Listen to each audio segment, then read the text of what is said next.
$200, a Super Nintendo setup costs twice as much as the old system. For the money, the company promises better pictures, sound, and adventure.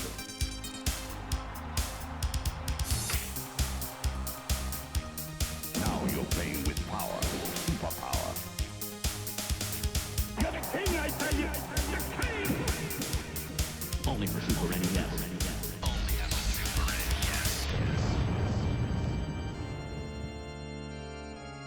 You're listening to the SNES broadcast with your hosts, Soulblazer and George.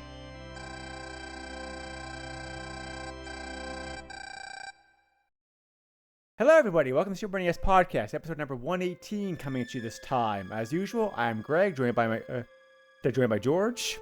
Pew pew, I'm shooting my gun arm thing.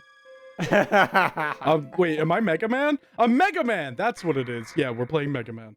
No, I know you hate Mega Man, so I wouldn't force that on you. At least not quite yet. Did I ever tell you I hated Mega Man? Yes, don't you like did. Playing it. I just okay. Like about 4 times you did. All right, we'll go with that. But anyway, we also honored tonight to be joined by a third person, a special guest host. Can you please say hi to everybody, sir? The last Metroid is in captivity. The galaxy is at peace. That was pretty good. The invitation. That was pretty good, Yes, but he asked you to say hi, and I didn't hear Oh, hi. There you go. Sorry. There you go. I was just, You were in it the was moment. either that or the opening monologue from Castlevania Symphony of the Night. Hi, I'm Chris Randazzo from the Stone Age Gamer Podcast. Yes. Longtime listeners may remember that Chris joined us for that special draft episode we did during our 100th anniversary. Yeah, I'd be okay. 100 way older years than I thought. or 100 We've been doing this for 100 years? Is that what it is? This is a weekday recording this, folks. We're tired, so It feels like 100 years. Sometimes it does, yes. But What Those does first that bunch of episodes, before the Super Nintendo existed, were really tough. But you guys made it happen, and I appreciate it. Yeah, I remember that episode where we talked about the sticks and stones. It was just a bloody mess. Like Chris's podcast was kind of appropriate for that too, like Stone Age, that Yeah. works. Oh, Yep, I see yeah. where you're going. Yeah, I good. see. Yeah, well done. That's it. That's a wrap, ladies and gentlemen. It's not going to get any better than that. But anyway, So I wanted to have Chris back on the podcast, and so I was thinking about, I also wanted to coincide it with talking about a heavy hitter because we haven't talked about a really popular big game for a while on the podcast. So I remember Chris being a big Metroid fan. So Super Metroid would seem to be a very appropriate game to cover to kill two birds with like one stone. So it's a great pleasure to have you on here, Chris. It's a great pleasure to be here. Thank you. So for people who, so I would highly recommend also that Chris and his co-host Dan, we talked about this before the podcast 3 years ago now, 2016. They did a 2-episode retrospective on the history of the Metroid series, which I highly recommend checking out if you want to hear more nuts and bolts about the actual history of the franchise. Banjo-Kazooie. And Nuts and Bolts. Banjo-Kazooie Nuts and Bolts was a Xbox 360 game, Greg. okay, all Wrong right. podcast. Never played it. I thought we weren't going to top that other one, but here we are. I'm really good at topping everything. Yes, definitely. So, So I remember that Chris is like a huge Metroid fan. Chris, just for the benefit of our listeners here, can you just tell us real quick here how you got your first exposure to Metroid, how you got to be such a big fan of the franchise? Well, my first exposure to Metroid was back in the NES days. Honestly, my very first exposure to Metroid was probably on the Now You're Playing with Power poster. Yes, that came with my NES. I was very brand loyal, like right from the get-go. I was like, I want all of the Nintendo games. And I remember seeing that screenshot for Metroid and thinking, Metroid is a really cool word. But honestly, the thing that really pulled me into really needing to have Metroid was the 1990 Nintendo Power Game Calendar. I remember that. These calendars are so wild, and what's awesome about them right now is that they're currently relevant. The dates match up with current dates. Wait, really? So I'm on Wow. Yeah, I'm on 1991 right now, and it all matches up, which is pretty great. Wow. They're hanging up in my office. But they're if you've never seen them before, you got to look them up online. They're just these really gorgeous, bizarre pixel art renditions of Nintendo games, and like sometimes they use official art, and sometimes they just go with these really wild 3D images that at that time were kind of what 3D images looked like with polygons and whatnot. And the one of the months was the original Metroid, and it has this giant CG Samus that looks ridiculous now, but it still looks kind of cool, and she's like shooting a bunch of rings like Sonya Blade's Mortal Kombat 1 like pink ring thing that she could shoot. Yeah, that's not something that happens in Metroid, but it doesn't matter. Her gun is like a gun that's like strapped to her arm instead of an arm cannon. Like, it's totally a Mega Man scenario where it's just some weird old man Yes. holding a gun.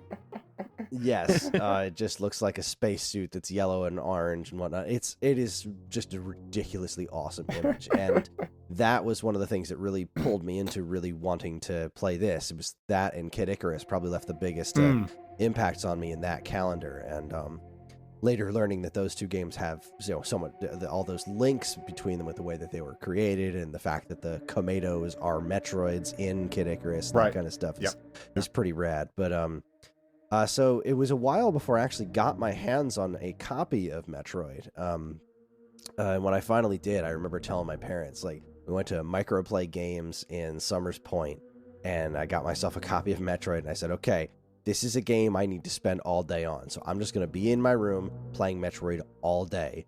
And they just leave me alone and let me know when dinner happens. And they did. I just played Metroid all day long. And I died about 1 billion times, but it didn't matter. I had my graph paper. I was drawing out the maps and everything, and it was the coolest experience. After that, Metroid 2: Return of Samus was released on Game Boy, and I was like once again completely enthralled. I loved had it on my little Game Boy, and I loved the heck out of it. I love that you could shoot up, shoot down now while you're in the air. You could duck and then go in the morph ball, the spider ball. The whole story with like eradicating the Metroids, and then the whole baby Metroid at the end. Yeah. You fight the Queen Metroid, and the baby hatches and like starts running around. I'm like, oh god, it's gonna kill me. Oh, hey, wait a minute. I think it thinks I'm its mommy. This is so cool. And it helps you out, and you get out, and that's the end of the game, and that's all great and well and good. And then a little time goes on, and the Super Nintendo happens, and I've talked about this on many occasions, how the Super Nintendo is my favorite system for a multitude of reasons. But one of the coolest things that was so unique to that era was seeing established franchises evolve into 16 bits. Yeah, exactly. I could not wait to see what they did with Metroid. And I will never forget my first view of Super Metroid was on a cover of Game Fan magazine.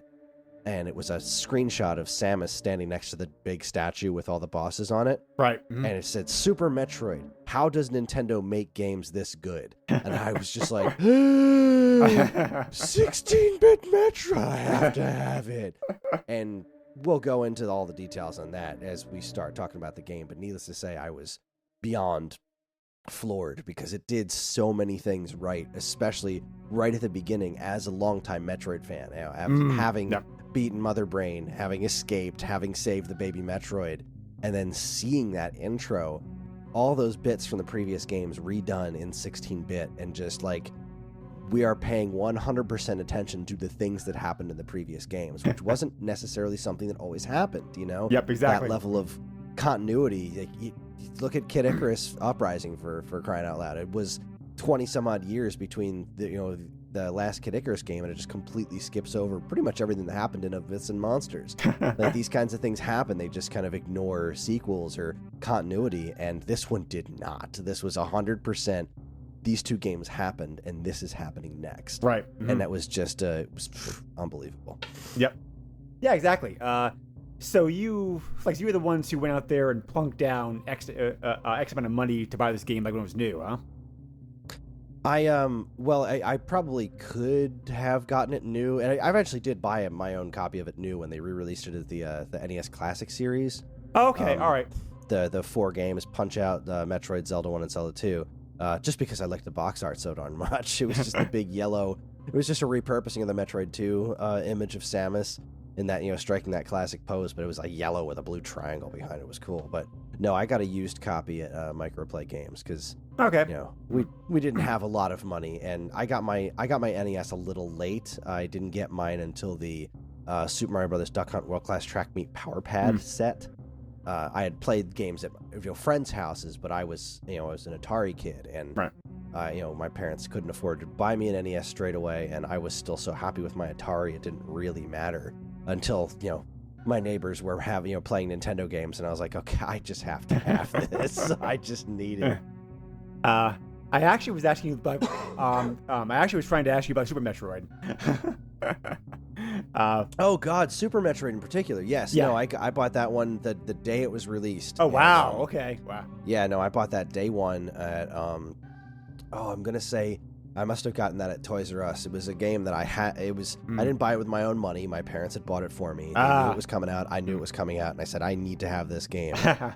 No, I bought it at Electronics Boutique. That's what it was. It was EBX because they got the game in a little bit early, and I asked the guy behind the counter if I could see what the game looked like, and he cracked open a copy and put it in the interactive that he was already playing before, and I got to just see the very beginning with the rain, and I was like, cool. The day this is available, I am buying it. My parents brought me back there to get it, and we bought it, and I took it home, and I played it for days. Right. I still have it, and I love it. Awesome. Yeah, definitely. One of the things that could be interesting in this podcast is that all three of us are coming at this game from very different angles, like very different like two perspectives. Because as far as I'm concerned, I like Metroid as a franchise. I played the first game and enjoyed it, and played the Game Boy one, but I didn't have an interest in buying this back when it was new. I played it at a friend's house. So I knew the game's out there, but I just didn't spend. I was like, yeah, it's like I like the game, but I'm not really the franchise, but I'm not really like like money's tight. You really don't have I'd rather have my money plunked down on games like Super Castlevania 4 and Zelda 3 and like the Final Fantasy 2 and that kind of stuff. So I did not actually play this game and beat it until emulation, which for me was when I was in grad school in the late 90s. Because by that point, Super NES emulation had gotten good enough to the point where it could run a very technical game like this. Because we'll talk about this here in a little bit. This game certainly pushes the system like its limits to be able to handle a game like this. So that was really my first time playing it, and I had a blast playing it when I actually did spend the time to sit down with it and play it. But just my experience was several years after the fact. So. And George here, this was his first time playing the game, actually. Yay. So it's gonna be very interesting to hear what you thought about this game, George, as being like somebody who knew in 2019 who actually is not spending time with this. So yeah. So a little bit of history, like about Metroid. Like I said, I'm not gonna go into this too much because, like I said, like Chris and Dan's earlier 30th retrospective Metroid really does a great job talking about this. Just to kind of pipe in real quick that you're mentioning that, another really great, it's totally outdated by now, but another very enjoyable Metroid retrospective was the original Game Trailers site. Oh, did right, great okay, yep, video Metroid retrospective. I think it was before Prime 3 came out. Still Okay, all find right. that? Yeah, Okay. there's a lot. You can still find those up on YouTube. I think there's a page that backed up most of that stuff. It's really low quality, because that. Well, I'm sure back quality then it was back really then, low but quality as well. All right. Yeah, but it's the actual content is very well done, and I Right. watched that like a billion times. It's very cool. Well, you would know better than I do, Chris, but if I remember correctly, the only game, since you guys came out with that retrospective 2016, the only game that's come out in the franchise since then is Sam's Returns, which which let's talk about that game for a second. Like, what do you think? So what do you think? Like, since that game was not available during the time when you guys did that recording, so what do you think of that game? Samus Returns, I genuinely liked that game quite a lot. Yeah. It did mess with the formula a little bit with the melee attacks. Mm-hmm. Yep. Yeah. But it returned the series to form in a way that the previous two games really didn't. What being Other M and Federation Force. Right. Federation Force is more of an offshoot. Yeah. Other M, I don't believe is nearly as bad a game as most people consider it. But it is broken in some very, very serious ways, particularly in the narrative department. And it doesn't have the same level of exploration that you come to expect from a Metroid game. So it did mess around with some pretty interesting ideas, but it was ultimately not great. Samus Returns, coming to us from Mercury's Steam, having worked on the modern Lords of Shadow Castlevania games, I thought was a really interesting choice. It kind of came out of nowhere. They were just like at E3, like, oh hey, guess what? We've got a Metroid game, and it's a remake of Metroid 2. Yes. And it had some pretty hefty shoes to fill because I had just played AM2R. Right. And Yep. AM2R is spectacular. Yeah. Like that game is just out of this world. So I really liked a lot of the things that they did with this game, even from a narrative perspective. From they kept Samus strong. They didn't let her monologue for all crazy periods of time. There wasn't any ridiculous well, this guy said I can't use my Varia suit, so I guess I'm just going to literally burn to death. God, there was so much stupid in that game. But no, it was nice to play Metroid 2 with a proper map system. I thought the visuals were really nice. I just really wished that it was on the Switch instead of the 3DS, because while the 3D effect was very nice and all, I just wanted to play this game on my television because the art direction's really cool. Like the caverns all have really interesting backgrounds, and it was just a darn good game. And I was very, very pleased with it. Let's see. Yeah, Federation Force was out by the time we did episode 111 of a 3-part Metroid retrospective. Oh, 3 parts. Okay. Yeah. We hit Zero Mission, Pinball, Other M, and Federation Force. Right. So yeah, that's the only one we hadn't really hit yet, and that's my feelings on it. I loved it. I hope it gets an HD remaster on Switch, because the minute it does, I will play that again. I will love to play that on my TV. Yep, definitely. I agree with most of that. I thought it was a very good remake. And you probably heard the news recently that they decided to totally scrap Metroid Prime 4 and start over again. So yeah, and with Retro Studios no less, which is an interesting situation there, because Retro is a very different company now than they were when they made Metro Prime. And Prime took the series in some very interesting directions. By Prime 3, it's just to go on a small tangent. Another one of my all-time favorite game series is Blaster Master. And Blaster Master Zero was a really, really awesome remake of the first Blaster Master. And Zero 2 kind of went off on its own direction as an evolution of the basics of that franchise. And it actually has a whole lot in common with Metroid Prime 3, wherein instead of one giant interconnected world, you go to many different planets. And that was a really cool take, but at the same time, you kind of lost a little bit of just that here's this one giant planet you're exploring kind of a thing, and seeing all the weird facets of this one giant environment to split it up into several smaller environments. So I have absolutely no clue what Prime 4 is going to be, and I'm fascinated by it. I can't wait to see it. But I mean, I have no idea what to expect out of this game, especially now. Yeah, I would love to see what they got rid of. I'd love to see what wasn't working. Yeah, exactly. Because it's not a very light decision for a company to go ahead and just scrap a project halfway through, because there's so much money. So much money and time just invested in already, just to throw it and just to throw it all out, start over again. It's like, how much of a train wreck was that project? Yeah, it must have been pretty troubled. I have a lot of faith in Retro because even though they're not the same company that did the original Metroid Prime, which is a masterpiece as far as I'm concerned, they did Tropical Freeze. And Donkey Kong Country Tropical Freeze is beyond magnificent. And so I don't know. I have very high hopes. I'm very curious what it's going to be like.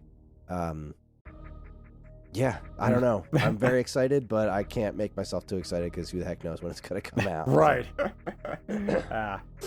Well, yeah. So on that note, it's like this very, it's very happy and positive that there are some Metroid games still being worked on because Metroid's definitely a weird series, like which a game comes out and like 6, 7, 8 years passes with nothing, and then another game comes out and it comes out and it's in like 5 years, and then like 2 games come out at once, and they're like.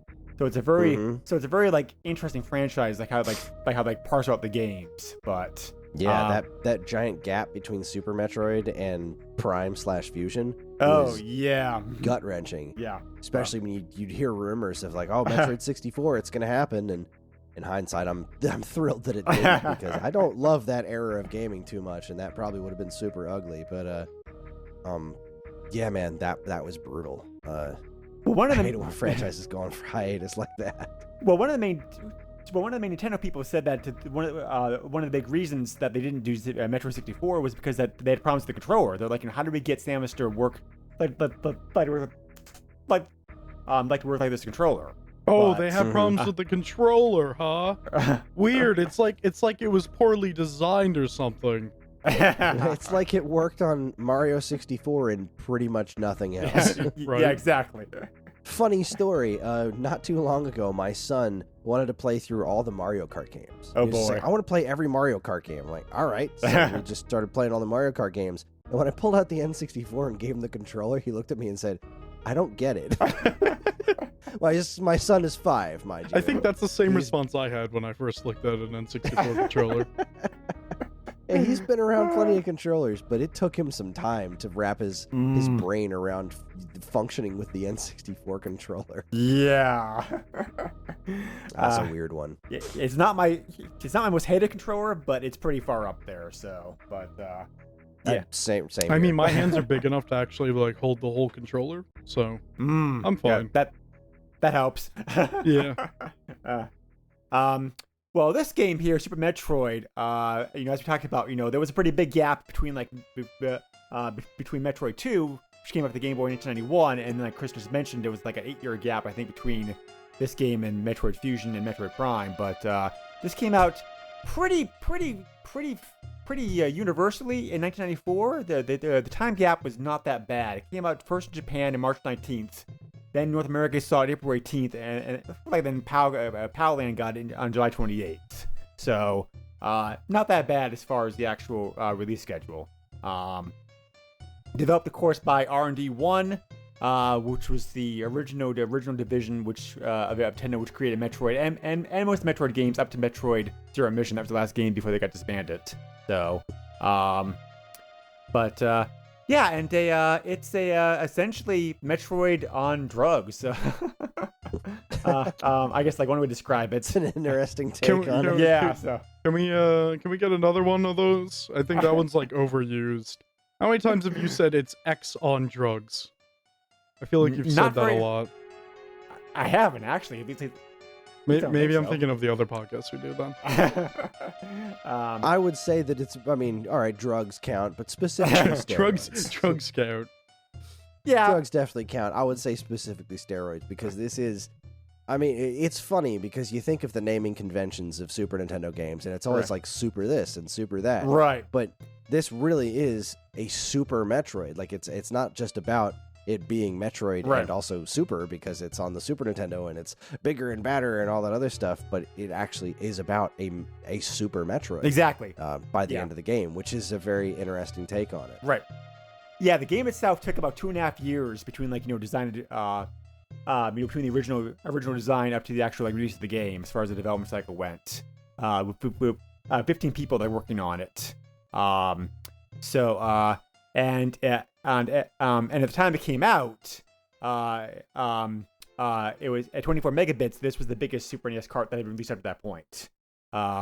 So, definitely like It was also the first Super Nintendo game to feature the only for Nintendo up in the upper right-hand corner. It was also the only one that didn't have it with the yellow strip. It was a little green slimy thing that said only for. Oh, yeah, you're right. I'm looking at the picture of it right now. You're right.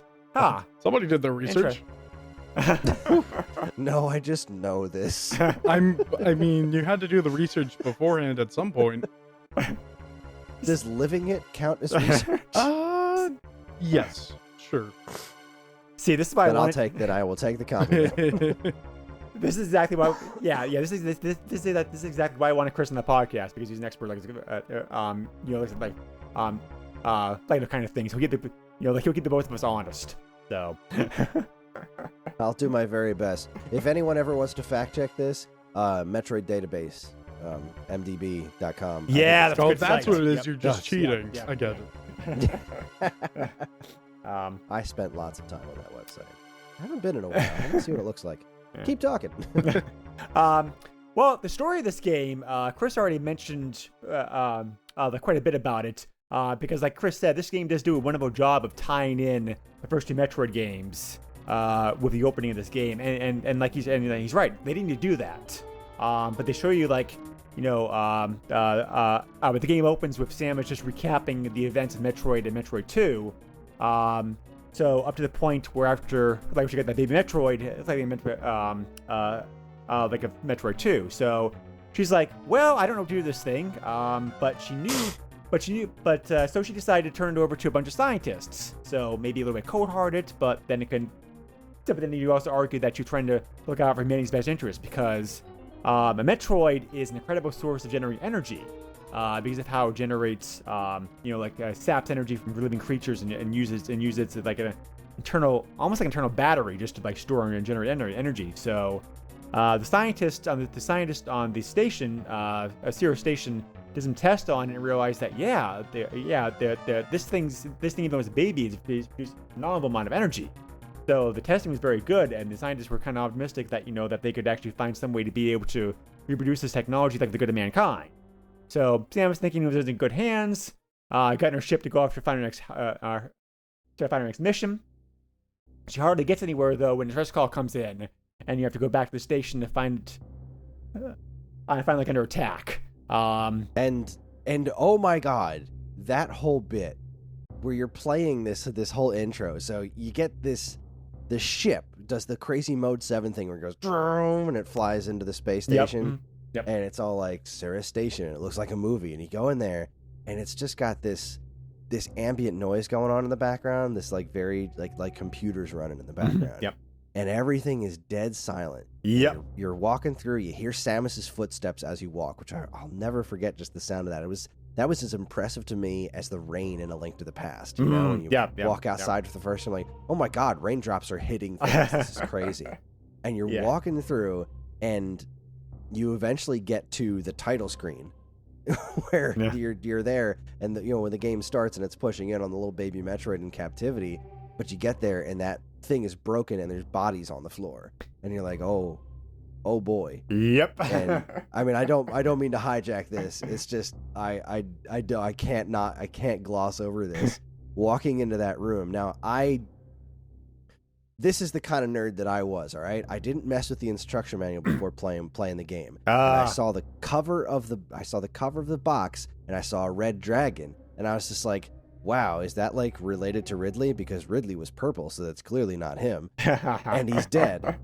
Little did I know, you go into that room, there's the Metroid sitting there, and you're just mashing on the buttons. You can't do anything with it. And it's like making this cute little Metroid noise, like, okay, the door's locked behind me. What the heck do I do? What is that yellow light? Oh my god, it's Ridley! And then this giant, amazing rendition of Ridley shows up and starts barfing fireballs at you and flying around the room. And it's just like, it was like that fighting Vile in Mega Man X. You don't know that you can't win this fight. But so you're just mashing every button to try to beat him to the best of your ability. And then he mode 7's right at the screen with the Metroid in tow. And then it's just like, now the base is going to blow up. You best run. And I'm like, I've been playing this game for 45 seconds and I'm already running away. This is insanity.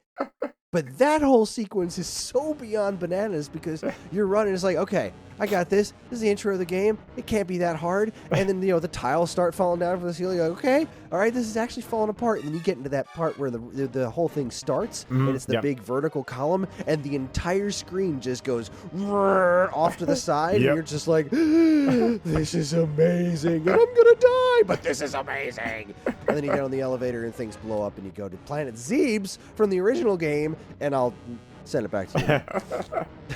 The opening intro of this game is certainly one of the best ones in video game history, I think, bar none, because of that. But and it starts off, and so the game keeps playing at a high note. I mean, very few games are actually able to keep following up a 10 with a 10 with a 10. But even when you land, like you mentioned before, Chris, you just got that rain.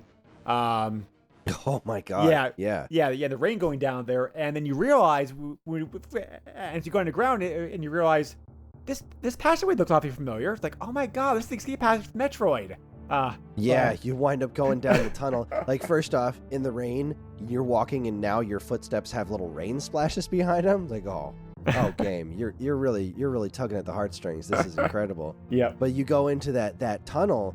And as soon I remember you're shooting through the doors to land down. Right. And as soon as I got in that room, and it's filled with smoke, and it's the ending to Metroid, the escape tunnel, except it's all in ruins now because you set off that bomb. Right. And I was like, you have got to be kidding me with this. And you land at the bottom, you go in the next room, and there is essentially Mother Brain's husk sitting there like, oh my god, this is crazy. And it's all super quiet and everything. And all completely in ruins. Then you go into that next room, and all of a sudden the lights are on. It's playing the silence music from the original Metroid. Right. And there's a functioning elevator, and everything is clean. It's no longer in ruins. It's like, someone's here. This somebody is here. This is freaky. And it's all like dead silent except for this really cool ambient string stuff. Yeah. You go down the elevator, and then you go to the exact screen from the beginning of the original Metroid, Brinstar. Yep. And you're just like, holy crap, this looks so awesome. Well, the first thing I'm going to do is head to the left and get the morph ball. Yep. Because I've played Metroid before. So you do that, and you get the morph ball, and everybody's happy, and then this eye shows up on the wall and just, like, shines a light on you. You're like, crap, gotta get out of here. So, roll into the ball and roll away, and you're like, what the heck was that? And I remember the first time playing it, I kept going back and, like, shooting at the thing, and then it'd look at me, and I'd run away and be like, well, somebody must know I'm here. Back to you, Greg. And there's no several screens after that. Like where your first enemy like shows up because I think you actually get the missiles first before with the space pirates first. First make their appearance. Yeah, you go get a missile tank so you can open up a red door, and then you hit kind of a dead end. Yeah. And then you it's like, okay, well, I hit a dead end, so I guess I'll go back. And you go up the elevator, and now it's like, now the lights are really on, and you're like, okay, open up the door, and then that music kicks in with the choir in the background and everything. Right. It's just crawling with space pirates. Yeah. And it's after a few seconds, you realize that these guys are complete pushovers, and all you have to do is just shoot them once and they explode. But that first initial image, just of all the movement of all those space pirates crawling all over the ruins of this epic battle that you had in the original game several years ago, that's still in ruins, but now the lights are on, there's electricity, and now the place is just crawling with bad guys. That whole bit of imagery is just phenomenal. It's second to none. Yeah. Yes, exactly. I could not have said it like a better. Like myself, the deja vu with like like they're a fan of the series, like the first that first 15, 20 minutes of the game starting up is just like amazing. So, the gameplay is very similar to classic Metroid. You're still going around, trying to figure things out, find power-ups, trying to work your way through. Biggest difference is the mini map is a huge help. Oh God, yeah. But you also have a status screen that you can also go to now. Where you can choose to have certain items on or off depending on the situation that you're in. So that's also very helpful. You also get you also get super bombs on top of your top of your super missiles, which you can use to help to which you can use to like for certain situations. Most of the power ups from the original game is back, plus also like some new ones. So that's all like very cool. But yeah, I think the only power up from the previous games that didn't make a return was the spider ball. Right. Which, you had the Spazer beam from Metroid 2, your ice beam. And like you said, the wave beam was back, and you could stack those items, which was incredibly... what a brilliant idea, being able to stack your weapons like that. But yep, exactly. Yeah, the loss of the spider ball was pretty significant, because that thing is awesome. They also added in, energy rooms, save rooms. Save rooms, energy refills, missile refills, that kind of stuff. Yeah, so which are hugely helpful. So because this is a hard game. I'm curious to hear what you think about this, Chris. Because I also have George here. What do you think? What do you thought here in a moment? But the difficulty of this game I thought was pretty high. I don't think it was the most difficult Metroid game I played. I think in some ways the original Metroid may be harder than this, mostly because that this game has comforts that the original game did not have, i.e. I think the original Metroid is a billion times harder than this one. So, so I think this game was harder than Fusion, harder than maybe like Metroid 2 even, but it's not the but I did not think it was the hardest Metroid game I played. So I was curious to hear what you thought about that. Difficulty-wise, I also didn't think it was the hardest Metroid ever, and some of that did come with the extra features that they added. I'd say the other main feature that they added in this one that wasn't in the prior games was the 8-way shooting. Oh yes. You could run now, and you could also shoot at an angle, which was very nice. I liked that it kept the cadence of a Metroid game, that it was not about, always about the fast action. It was, it kept that nice slow pace. It was very methodical. You could always look around a room and try to figure out what you're going to do. Exactly. The difficulty, I don't ever remember really being stumped by this game too much as far as the actual gameplay. There weren't bosses that I died over and over and over again on my original playthroughs.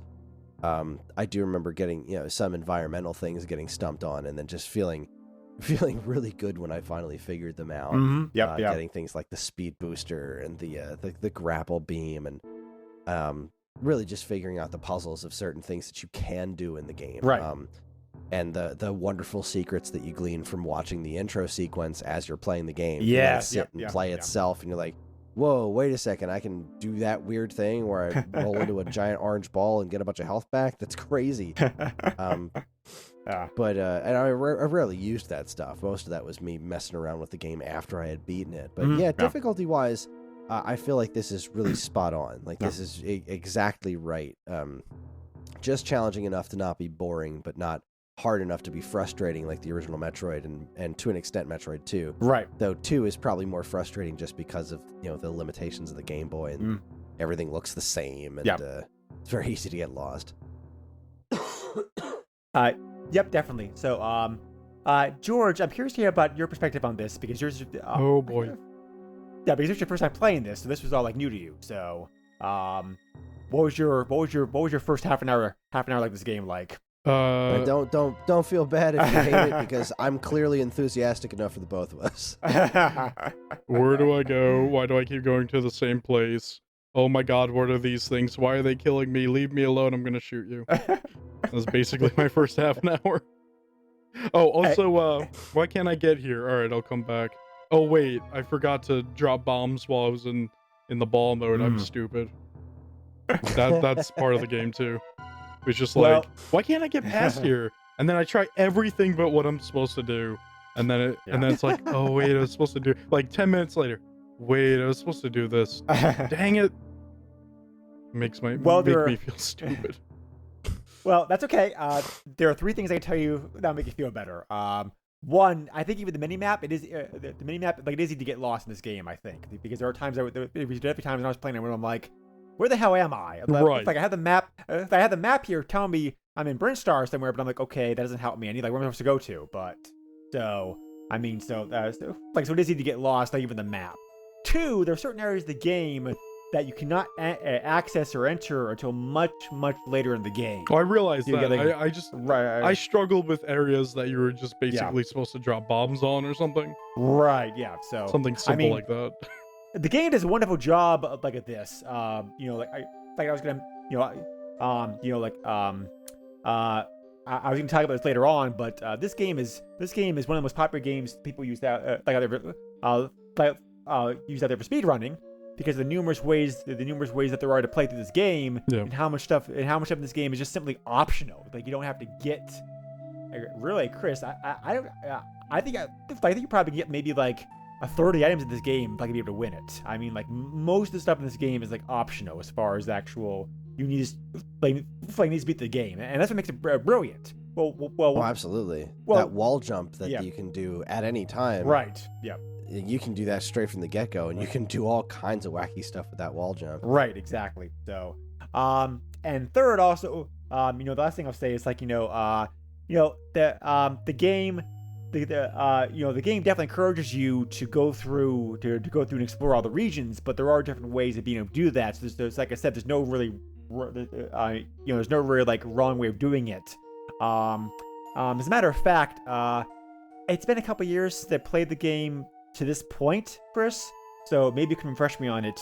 There's one point in the game we actually can enter the underwater North area 2 different ways. You either can go a long way around the proper way, or you can also use a super bomb like in that water passageway, like to blow a hole through and access it that way. So that's in the Brinstar depths, and you're talking about Meridia. Right. Right. The water place, and you can absolutely do that, where you just super bomb, and then you take a step and the whole thing shatters, and then you're in there.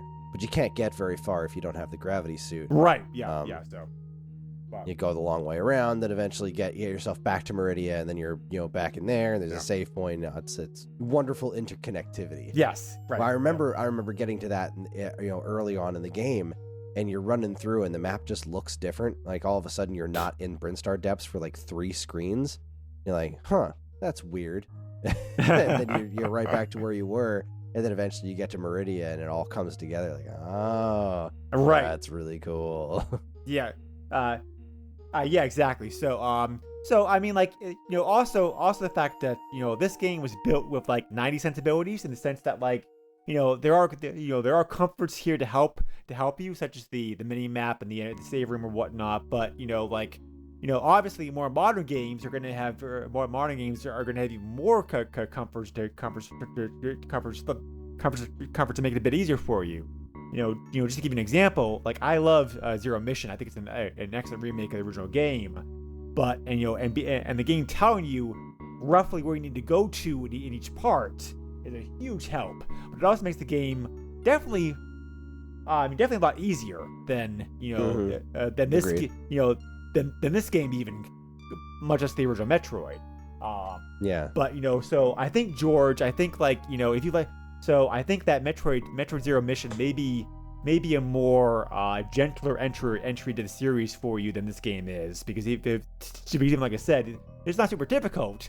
But I definitely understand, sympathize like the frustration that you have with this game, because there are it's very easy to get killed, very easy to get lost.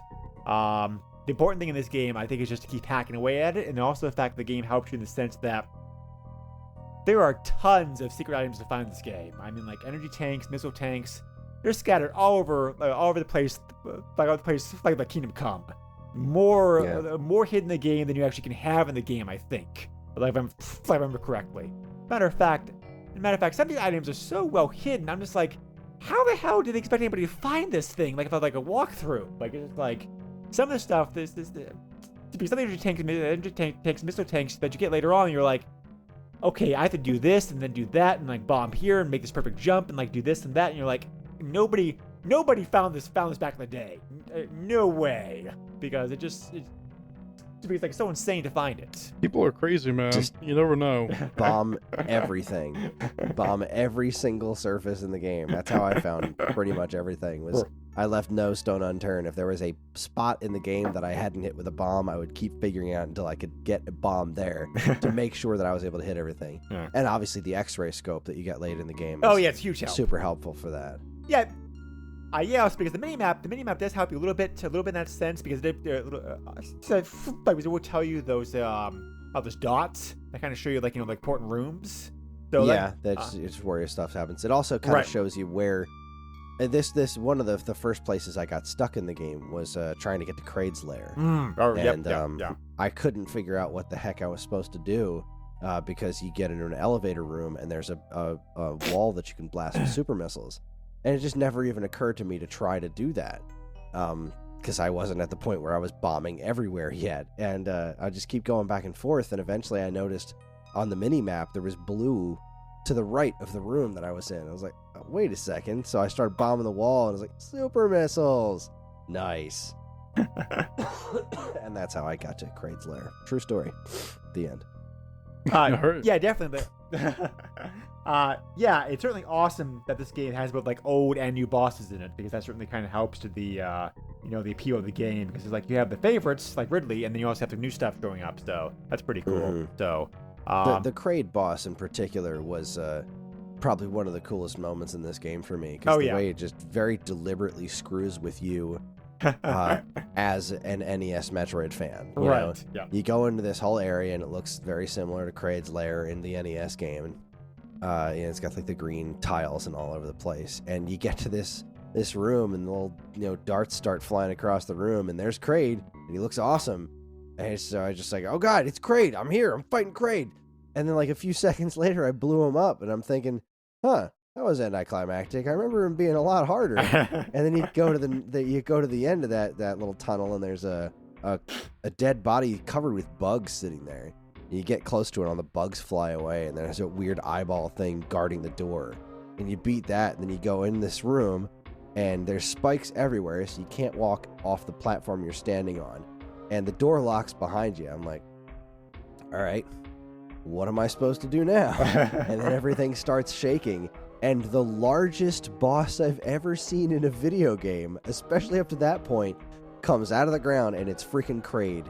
It is literally screens tall. And that was unheard of at this point. Right. At this day and age. And it was so unbelievably intimidating. And you get a couple of shots off, and then he decides, I'm going to stand up now, because he was only at half height. And then he stands up, and he's just marching all over this room. You got to climb up on these platforms so you can shoot him in the face and shoot missiles in his mouth. And I was beyond blown away, and it was completely subverted my expectations, because I knew what Kraid looked like, and I knew what Kraid was sized like next to Samus because of my experience with the NES game. Right. And that's one of the very few drawbacks, I think, of playing Zero Mission, is that you lose that, because in Zero Mission, Kraid's just gigantic. Yeah. And so you kind of lose that element of surprise in Super Metroid, where you think you beat Kraid, but no, you didn't even get close to beating Kraid. He's this giant skyscraper in the next room that you got to take down. Right.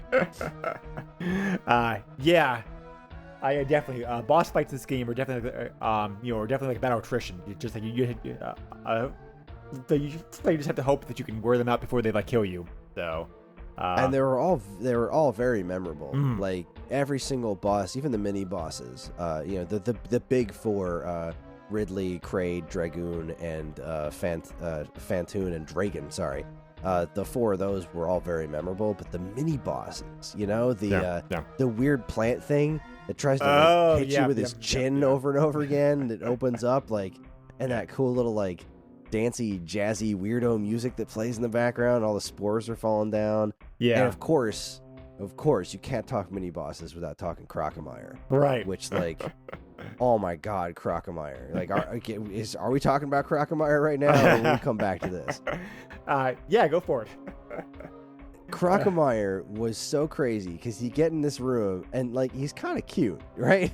He's this big, doofy-looking dragon thing with all these eyeballs, and he's just he's just pissed. He doesn't seem pissed at you. He just seems real angry at life. And so you start shooting him, I'm not doing any damage, but if I shoot him enough, he starts walking backwards, right? So I keep pounding at him, hitting him over and over again as he starts scooting backwards. Then I see this lava behind him in the ground thinning. And I'm like, oh, we're going Mario 3 here. All right, let's do this. So I keep pushing him back, and then he falls into the lava. And I'm like, yes, I got him. And then I started feeling really bad because he starts writhing in pain. And like, he's making this horrible noise. And then he pops out of the lava and his skin melts off. And I'm like, oh, what did I do? I feel so bad for this guy. And like, he's just there, he's screeching, and the skin melts off even further. And then like, he sinks back into the lava.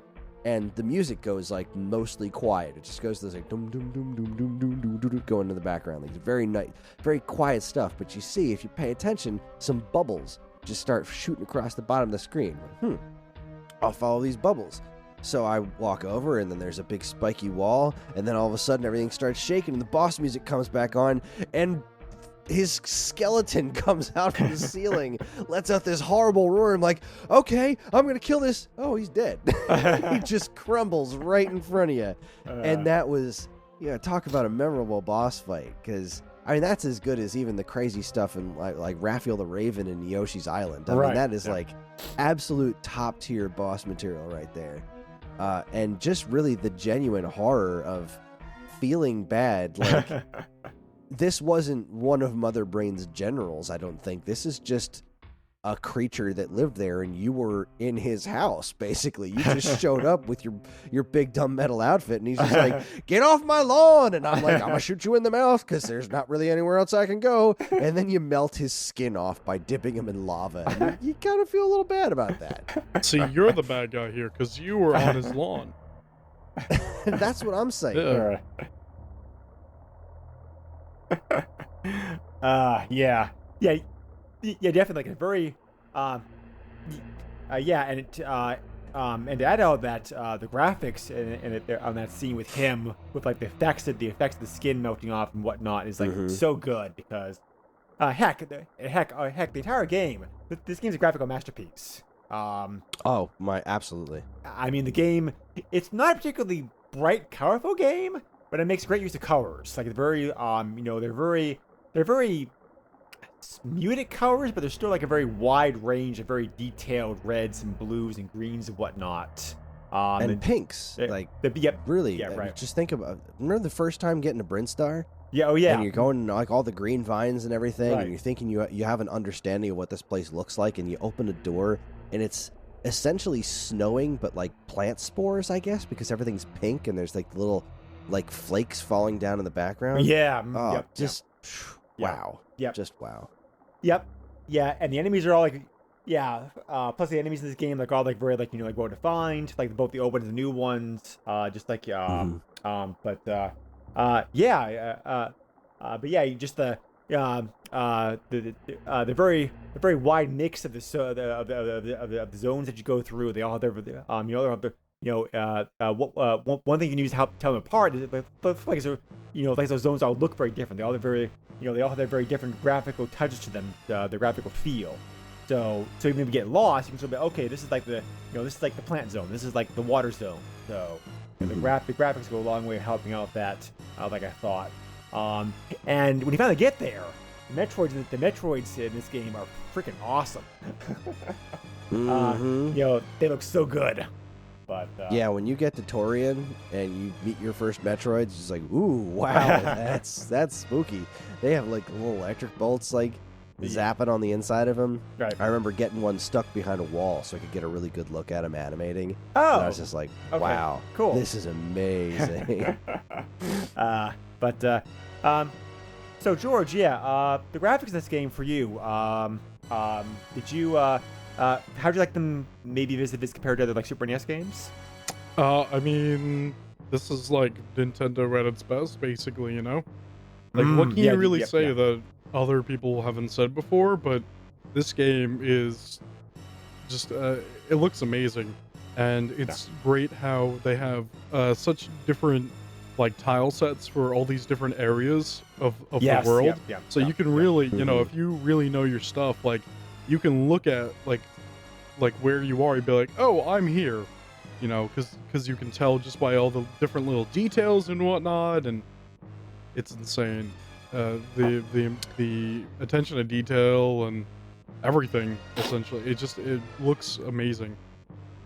To build off the tile set thing you were talking about, I do like it when it has this really great way of kind of making it feel very organic. I'm thinking very specifically in Norfair, where you're in these very muted looking caves, but before you get to the bubble area, which was one of the most iconic areas in the original Metroid, the door before you get in there, you start to see some of that appear on the screen that you're in, like it's kind of like growing into the area that you are already, and then you go through the door and you're in full-on bubble area. It's really intelligent, organic touches like that really bring this to the next level.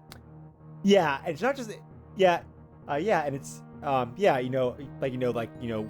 we're giving praise to the game that people have already said for years and years, but one of the things I absolutely love about this game is as far as touches go, that goes beyond the graphics. The whole game does a wonderful job of the whole show don't tell philosophy, because it's after that opening story, that's pretty much it for the story in the game. Pretty much everything else is told to you through the game. You figure things out by seeing what happens.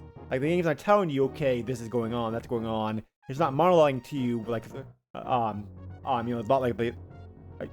like future Metroid games or a lot of modern games would. It's like the environment's a story. You're seeing what's happening with the pirates, the background, the enemies and whatnot, and you're piecing things together as what happened, and it happened. And another great example of that is you reach one area and you see these 3 alien creatures doing this wall jump thing, and and so the game's telling you how to do the wall jump, which is a very, it's not needed. The wall jump's not needed to win the game, but it's a very helpful thing to have. So it's just again, the game is so beautiful, and it's presentation of the whole here's the environment, here's the setup, here's the background, and we'll just let you figure everything out, in your own, as far as you exploring, figuring out the story and how to beat the enemies and whatnot. It's so beautifully put together and just one perfect masterpiece. Yeah, I can't. There's very few games that do this so well that this game does. It's just amazing for a Super NES game to actually be this good as far as that, as far as the whole presentation goes. Yeah, I would definitely agree that one of my favorite things about this game is that it is definitely one of the best examples of what video games can accomplish as storytelling devices that is completely not the direction that most modern games go, where they basically just try to emulate movies. Most games will tell a story as in well, now we're going to show you this movie, but this game tells you the story by making you play it and making you experience it. And right. like you said, that you find those 3 little monkey dudes who'll teach you how to do the wall jump. You find the funky looking ostrich thing that teaches how to do the shine spark, or whatever the heck that move is called. And you can save those critters at the end of the game. Yes, too. yep. That's completely optional, but if you go down in this one room, you can save them, which is totally awesome. But really, it all builds up to the culmination of the baby Metroid at the end. Right. Yep. Which I don't know if you want to start diving into that right now, but that's yeah. You trust me, we'll get there very shortly. But we'll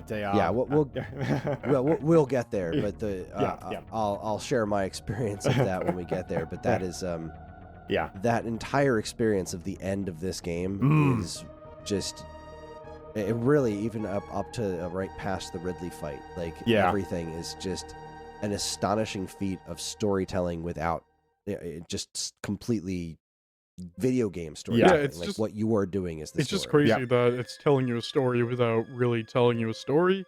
You're experiencing everything. You're not reading anything, There's no exposition or anything. It's really just you have to kind of just put everything together while you're experiencing it. And that's that's completely different from how video games tell stories now. But, exactly. Yeah, it's insane. But it is an amazing example of what video games can accomplish. And when we talk about that, I'll go into specifically how I still barely understand how it did what it did. You're right. Yeah. Because it made me feel all kinds of feelings. And yeah, and just to give another example, you also have that. You also have another to another stage later on in the game, like that crashed alien ship, but that you have to like turn the power back on. Back on with. The It's wrecked like ship. yeah, it's like and it's like here's it's like the game doesn't tell you anything about the ship. It's like here's a wrecked ship, here's the alien robots like running around on it, and it's like and so they totally open interpretation. Who built the ship? Why did it crash? Like what are these? What are these robots? Like could the pirates have been involved in this like somehow? Could the Metroids have been involved in this somehow? Like you don't know. Just like it just. What if the pirates and the Metroids were working together? That could be the case too. So, but What if they were drunk and just crashed? I mean, who knows? yeah, exactly. Like you don't know. So, but That's my favorite Metroid story. yeah, and you also have that, like speaking about boss fights, which boss fight is it, Chris? I noticed like one of the boss fights that you do that shortcut with. I've never done it myself, but I've seen it like done on YouTube, like Let's Play. The boss, The grapple beam? Yes. Yep. Yeah. that is Dragon in Meridia. Right. When I figured out that you could do that, I had heard that you could do it. I think I saw it in Nintendo Power or something. I was like, you gotta be kidding me. Let me try this. What you're talking about is you got this boss fight against Dragon, which was pretty tough. Yes. And he's got this weak point on his stomach. But what you can do is you can blow up these panels on the wall that leave all this electricity around. And you can do this just completely insane move where you can make Dragon grab you, switch to your grappling beam, which is it's essentially just an electric beam that can grab onto certain things. And you can shoot it at the wall, electrocute yourself, and zap the heck out of Dragon until it dies. Wow. Yeah. It's kind of like the Blaster Master trick where you pause and the grenade just keeps Right. going off over and over again. So. Except like you're taking damage too, so you got to make sure you have enough health to survive it. Yeah. But it's so cool. Yeah. If you know about that trick and if you have enough energy to pull it off, it is such a it's a really awesome way to be able to like shortcut that boss fight, just kill him just kill him like 20 seconds. But just like it's totally awesome. And again, totally optional. The game gives you no hints. Well, it does give you that one hint, I suppose. But again, the game doesn't tell you there's several ways. There's 2 ways to beat that boss. So again, just awesome with that. Play that part. So. And once again, to talk about feeling bad after killing a boss, like, all right, he is one of the big 4, but after you beat it, I don't know, it could be a her, like a bunch of its kids basically show up and drag the corpse away. Yep. Yeah, it's like, that's oh, I'm sorry, guys. I mean, he was trying to kill me. I don't know what to tell you. Kill or be killed. That's all you need to know. Yep. The last major thing we can talk about here, and this also is part and parcel over the whole experience, is the music. Yes. The soundtrack in this game is really good. I personally, and this just so I realized this may be like an unpopular opinion. The music in this game I think is very, very good. I think I like the music in Metroid Zero Mission and Metroid Fusion a little bit better than this soundtrack, but it's still a very, very, very good soundtrack. You have both remixes of old music and also like some new stuff put in here. So I loved hearing the item theme pickup theme again in this game. So like you said, and so that opening title screen, Chris, with Super Metroid. Oh yeah. And then, the piano keys. Yeah, that beautiful rendition, like the original scary, like scary as all heck Metroid theme is it's just so good. But I would definitely disagree with you on the Fusion aspect. I don't love the soundtrack to Fusion, but I adore the soundtrack in Zero Mission, which is super interesting because the thing about Zero Mission that had an advantage was that it was essentially remaking Hip Tanaka's original NES score, which is right. Hip Tanaka is one of my absolute all-time favorite composers, and this was Zero Mission was done by Kenji Yamamoto, who also worked on the Super Metroid soundtrack, did the primary work on Super Metroid. So it was basically an opportunity for him to give his takes, and stylistically it's very similar to the Super Metroid music, but giving his takes on Hip Tanaka's original works. Yeah, exactly. So it did have a bit of an advantage there. Right. But that said, I do think that Super Metroid did a lot of things right, man. I mean, you think about the Ridley's theme, right? That boss music that's been reprised over and over again throughout throughout the series and in Smash Brothers. The incredible music in Brinstar. Yep. When you land in Brinstar, that really cool like beat picks up and everything. The fact that it fades in instead of just starting. Yeah. And the genuinely terrifying music of Ridley's Lair at the end, where you get the big thick drums, right? And it's just everything has that choral sound to it. It's got that kind of chorus sound going on, so it all sounds very movie quality, especially coming out of a Super Nintendo. Yes, at the time. Yeah, it was a very very unique soundtrack.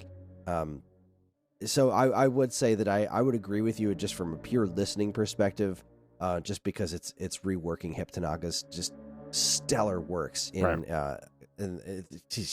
Ridley's Lair and Norfair and everywhere in that game just has just amazing renditions, but not to underscore the amazingly impressive work that came out of Super Metroid. Right, but exactly. I would agree. Zero Mission does top it in my humble opinion.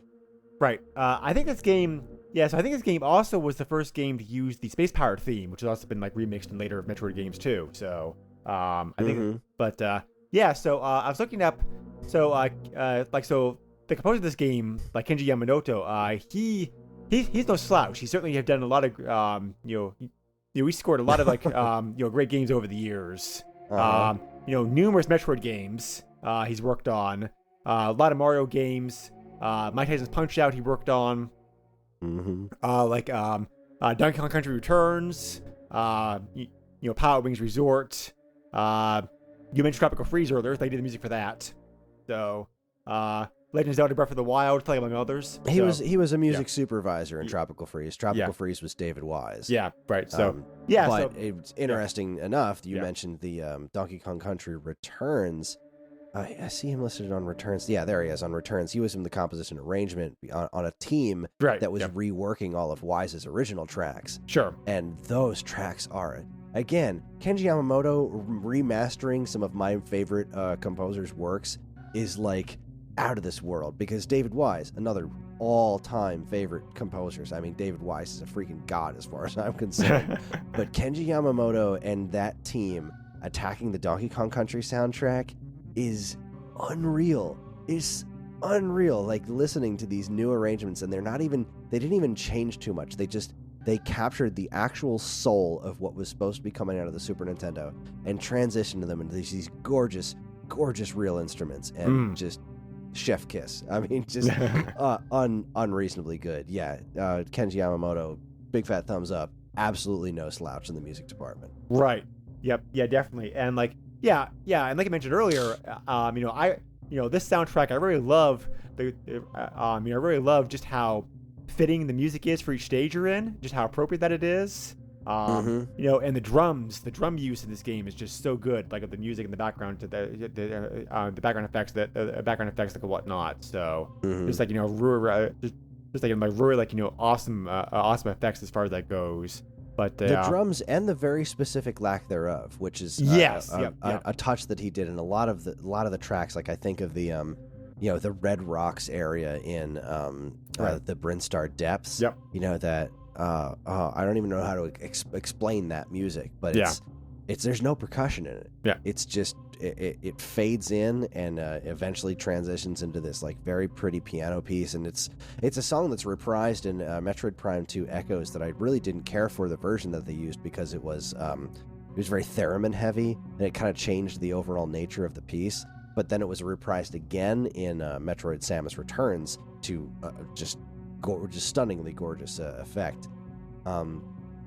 You're bringing up percussion is just such a brilliant thing to say about this soundtrack, because when he uses it is absolutely spot the heck on. But the very, very meticulous lack of drums in a lot of this music really just adds to the overall orchestral nature of it, and made it just such a unique thing for Super Nintendo games and video games in general at this time, because you would hear a lot of orchestral scores and things like RPGs, like your Final Fantasy. Right. Yeah. Fantasies, Chrono Triggers, etc. But there's something very, very specifically smart about the sci-fi nature of Super Metroid and the way Yamamoto made all this work to each one of those areas. It's just remarkably intelligent. Right. Yep, definitely. So, George, like, how about your perspective? It's good. What do I say? Like, I'm not super into it. Like, I don't follow everybody's work and everything. So, like, how do I follow up with this in-depth conversation about just even other games that other composers have done and whatnot? How do I follow up with that? Music's good. Everything's good. What do I say? Like, that's a legitimate question. No, that's fine. I do this to you have much better input than I do, because if you were not here, I'd be like, the music's good, I like it, it's got good tones and beat boops. So, like, you know, it's like, what do I host what do a video say? game music podcast as well. Yeah. And I do this to my co-host Matt all the time. And I always feel bad because I'll just go on these tangents. I'll be like, yeah, I don't know. I don't know what to say. Right. It's also let's not overlook the sound effects, like Chris mentioned earlier. Like the rain, the monster cries, and the footsteps and whatnot. It's so good. It just like really helps to, the atmosphere would not be as scary or as good as it is without the sound effects. Completely agree. Yeah. Very excellent use of echo when it's needed. Subtle sounds like footprints, the noises that the creatures make. Most of the creatures have a sound that they make when they get hurt. Right. And sounds that they make when they attack. And they're mostly unique throughout the course of the game. And some of them are extremely memorable. Like there's weird balls that float around in Norfair, and that weird like boom sound that you make when you hurt those, or the clanging sounds of all the robots in the wrecked ship area. Yeah. And of course the sound of the baby Metroid. Right. Which we're going to get to a little bit more in a moment. Which almost sounds like a bird. I apologize or in advance for the upcoming tirade, but yes, no, the use of sound in every respect, from the music to the sound effects, is extraordinary. Even I made the allusion to it in the beginning. The last Metroid is in captivity speech. Like, you're starting this game with actual speech. Yeah, I was surprised by that. It's very like good quality speech too. Yeah, it's pretty good quality, and it was spoken by Dan Osen. Right. Who was somebody who worked at Treehouse, worked at Nintendo Power, and I believe wrote the actual story to Donkey Kong Country. Really? Or at the very least wrote the manual to Donkey Kong Country. Cool. Dan Osen was a really cool dude. I don't know what he's up to these days, but he was one of those names that I learned from just reading instruction manuals and getting those like that old Donkey Kong Country VHS tape. Like Dan Osen was one of the people in there, and then I remember his name and Nintendo Power and whatnot. But yeah, he was the one who spoke those words. The last Metroid is in captivity. Well, he does have a Wikipedia article, but it doesn't really say what he's doing these days. It does say he lives in Seattle. He's giving back massages to Reggie. He's hanging out with Reggie and Howard Phillips, just talking about the old days. There you go. Yeah. Like I heard last week what Reggie's net worth is, and I'm just like, I cannot believe the guy's worth that much money. It's like it sort of like mind blown. Like $40 million the guy's actually like worth. Well, hey, he said his body is ready, so now his body is ready to sit back and enjoy some Bigfoot pizzas and play some Nintendo games. Right, exactly.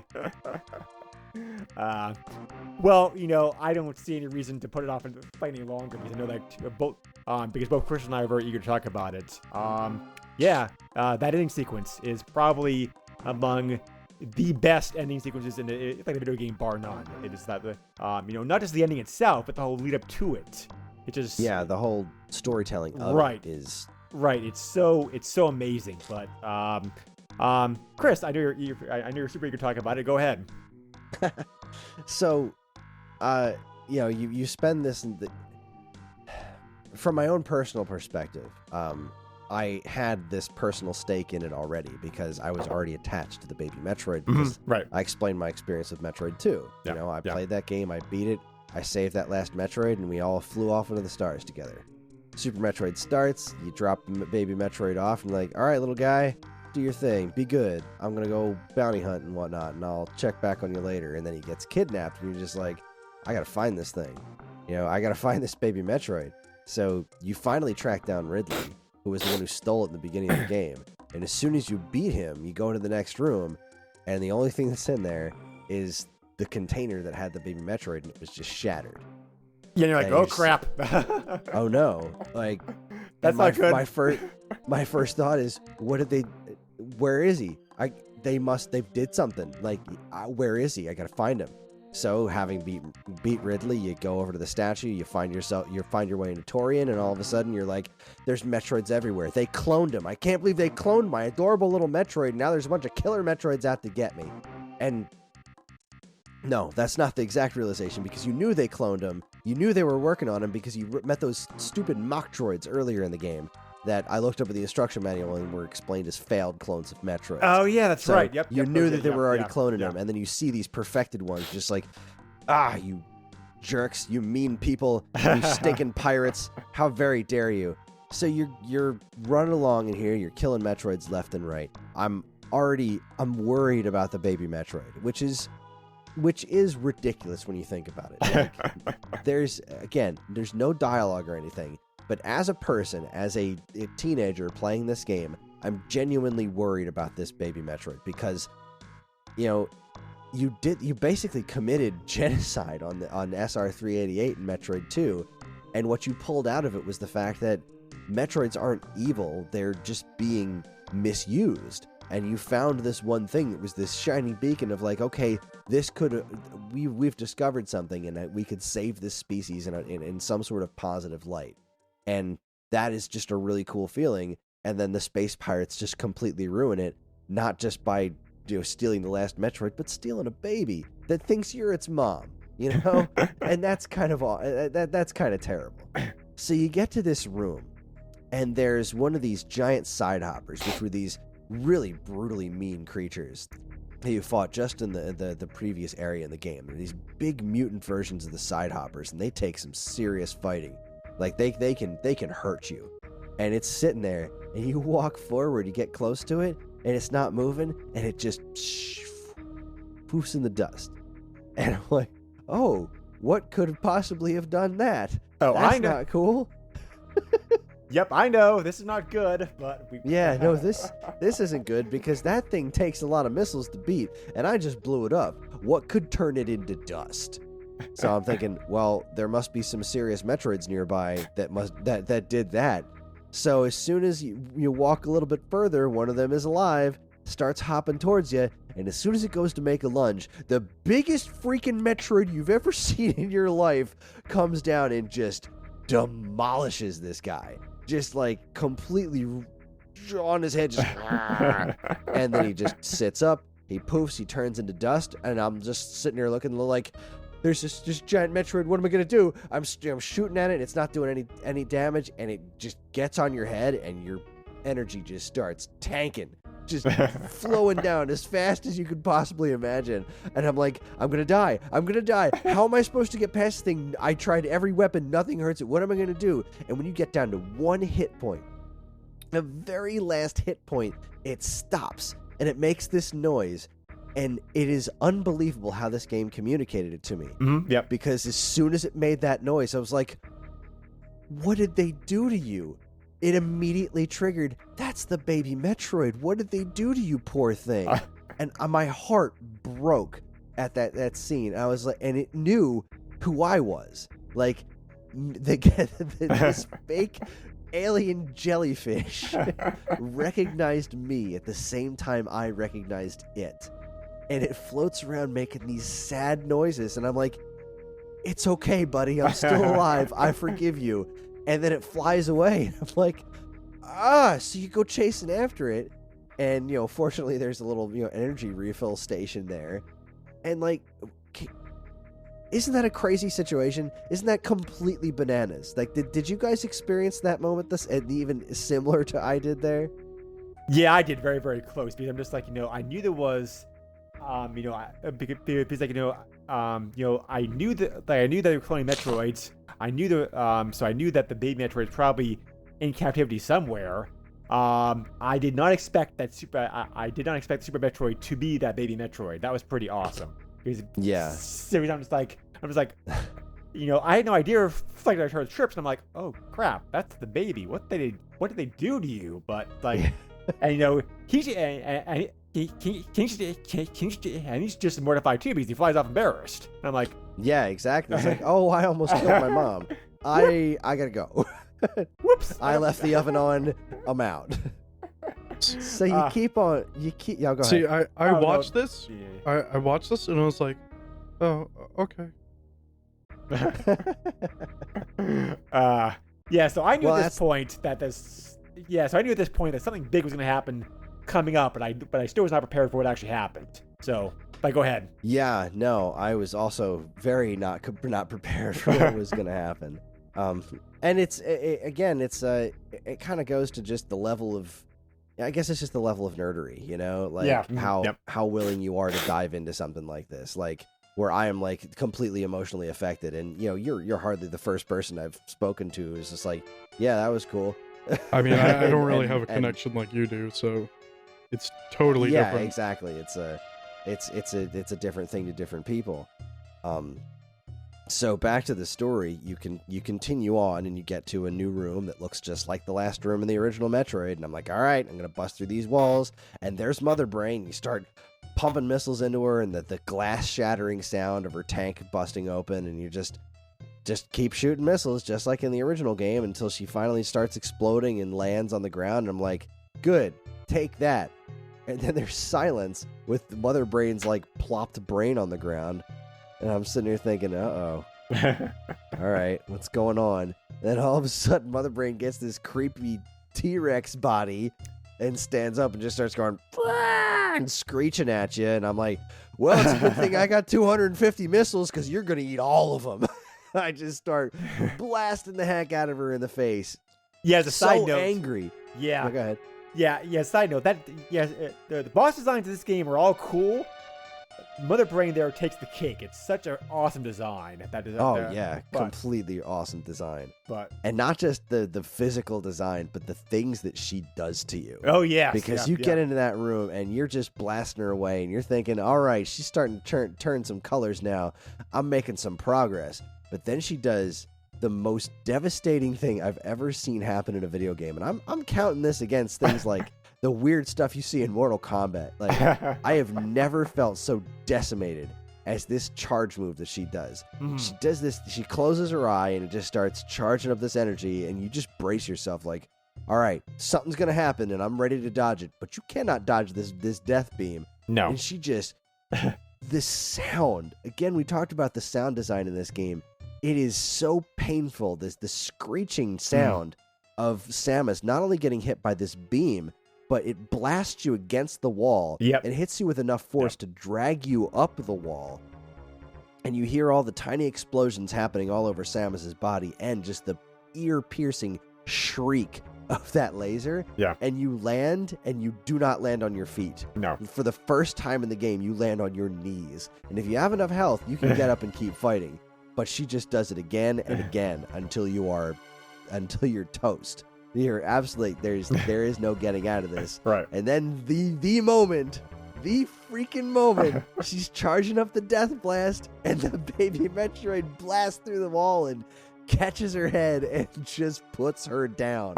Like, actually forces her down on her knees, and then floats around and basically says, I'm sorry, mommy, have some energy. So I'm just like, this is the greatest game ever. This is the coolest thing that has ever happened. But as the baby Metroid's filling up your health, smoke starts coming out of Mother Brain's mouth, and she stands back up like, you leave my baby alone, lady. You don't go near it. But she just comes up there, and the baby Metroid is shielding you from her vicious attacks, and he starts turning this really sad green color, and then he gets up and is like, all right, go get him, kid. Knock her the heck out. And he goes to this still breaks my heart. This still kills me every time, this noise. It makes the most sad, horrible cry. Yep. Because as the baby Metroid goes to take down Mother Brain gets off the killing shot, and just, that's it. It lets out this horrible shriek. And I'll never forget the feeling of doing that for the first time, and just like, no, what did you do? You killed it. But it lands on you, and you get this ridiculous hyper beam that is immediate vengeance. And it is so satisfying because you just blast her. You just literally blow her head off. Every shot knocks her head back over and over again until she. Yeah. Go ahead. Plus, she makes that satisfying screech of pain like when she gets hit like that. It's just. Over and over every shot. Like, you feel that, you Metroid murderess, until her head plops down on the ground and turns to dust. And I know you don't have to do this. It's going to go through that animation anyway, but every time I get there, I hold down the L button so Samus points down diagonally at the brain, and I just keep shooting it until it's dust. Just out of pure rage. And then, of course, at that point, when your emotions are still high, your heart like start racing, there's, of course, an escape scene because it's a Metroid game. Of course, there's going to be escape scene. So of course, but this time they up the stakes because this time she's not messing around with some bomb that's going to blow up Torian. She's taking the planet out. Yeah, like there is no Zebes after the Zebes. Sorry, whatever it's pronounced. Yeah. After this game is done, that planet does not exist anymore. But before you even go through all this complete gauntlet, you gotta respect the fact that this game, all that stuff I just said was stuff you play. Yeah. This game told that story without a word. There wasn't a line of dialogue. There wasn't a cutscene. It was all in-engine, in-game, things that happened to you throughout this period of time. And it delivered emotion, actual emotion. It affected me as a human being with a woman in a bright orange purple spacesuit, a monster called Mother Brain, which is a brain with like a weirdo T-Rex body, and a flying green jellyfish evoked emotion from me. Yeah, 100% agree with that. I could not have said it like any better. The storytelling in this game is good, period. That whole ending sequence is nothing short of like a brilliance. I mean, like I said before, one of the best ending sequences in the game, period, bar none. But I could not possibly agree with you more. And the ending sequence is not easy because you have like a good deal of distance to go. A lot of the doors are locked. So those stupid ninja space pirates show up. Yep. Like, hate those guys. Plus you got the background graphics, the graphics like the fire and the explosions going off, which makes it harder to see. So, it's not impossible. I mean, like, it's not difficult. It just is frustrating. It's stressful, right? Yeah. So, and like you mentioned before, you do have that. You do have that option of going off to that side room and letting your like three enemy buddies out. You save your animal friends who show back up in Metroid Fusion. Right, which is awesome. So, so I appreciate that. So, and then and your reward for doing that is you're doing that as part of the ending sequence. You'll see like as planets blowing up, you'll see their ship like blasting off too. So that's the one difference. The one difference in that. So so you get out, the whole planet explodes, and that's the game. So and like early Metroid games, the ending gets different slightly depending upon how long it took. There are three endings. There are three endings that you see in this game. One's the best ending. The best ending you have to beat it under 3 hours. And the second one is 3 to 10 hours, and the last one, the last one's out of 10 hours. And again, like other Metroid games, it just really affects how much Samus you get to see. It's one of those. It's one of the pieces of this game. Right. One of the very few pieces of this game that I feel hasn't aged extraordinarily well. Yeah. It's all about essentially objectifying the hot blonde inside the spacesuit, which is like, it kind of goes against the general nature of the character of just like. Even before I was an adult with a daughter and just kind of became, I think, a better person. The idea of objectifying Samus or even sexualizing the character seemed very counterintuitive to the whole point of this. Like, what struck me of the fact that Samus was a woman was that it didn't make a freaking difference. Right. Like, you're just this badass in a spacesuit. It didn't matter that she was a woman. But then you get to the ending and she's just like, flicking her hair and wearing this like 90s badass babe swimsuit basically in space. It kind of, it's like rewatching Dragon Ball, you know? There was a time in my life where I was like, oh, that Master Roshi, what a scamp. And now you look at it as like, wow, he literally sexually assaulted Bulma. Like, that's not okay. Like, that show is really horrible to Bulma. But, so it does kind of undermine the whole, like, the fact that she is Ripley, you know?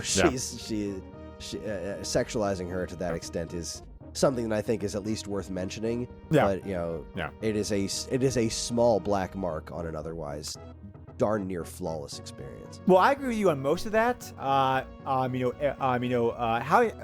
did it in NES Metroid and Super Metroid didn't really bother me that much. Like real quick tangent here. Like I said, Metroid.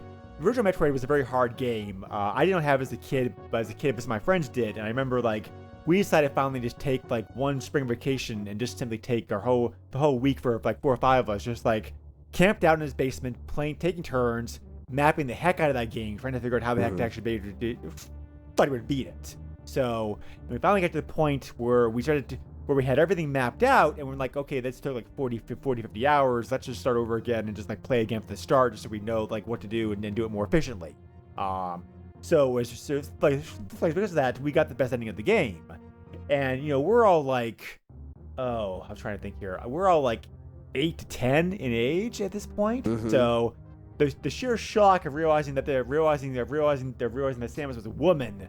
Like all our jaws dropped because none of us expected that at all, especially back then, like in those days. Especially with that kind of ending, huh? Right, exactly. So, but and if you got the best ending, you got the space bikini, right? Yeah, exactly. So yeah, didn't really bother me that much in Metroid, Metroid Super Metroid. Where it did bother me some, where I thought they really started to, I thought they really started to objectify Samus, was in later games of like Metroid Fusion and Metroid Zero Mission. They really started going all out on that, and I'm like, okay, that's a little bit uncomfortable, but. And this is her ass. We didn't necessarily need to see that, and they started messing with a little bit in Smash Brothers, like, oh, of course she's wearing heels. Like, that doesn't make any, like, they're the coolest shoes ever, like these awesome rocket shoes, but like, do they have to be super sexy heels? Like, it kind of, they've done a very good job of undermining what was very impressive about the character to begin with. And when you really want to get into the nitty gritty of it, comparing her position in Metroid Prime, the Prime trilogy, to her position in something like Other M, it's like you can definitely tell the difference in, I guess, a kind of a regional difference. Right. In Other M, she's definitely portrayed as very damsel-y and in ways that don't make any narrative sense, like she completely loses her mind when she sees Ridley, and it's like, but you've beaten this guy like 4 times already, like this month. It doesn't make any sense for her to have this complete mental breakdown, and also her relationship with Adam is kind of disgusting. But when you look at the way the character is in Metroid Prime, it's kind of like how she was described in the original instruction manual. Like, nobody knew who she was under the helmet. The NES instruction manual refers to her as a he. Exactly, right.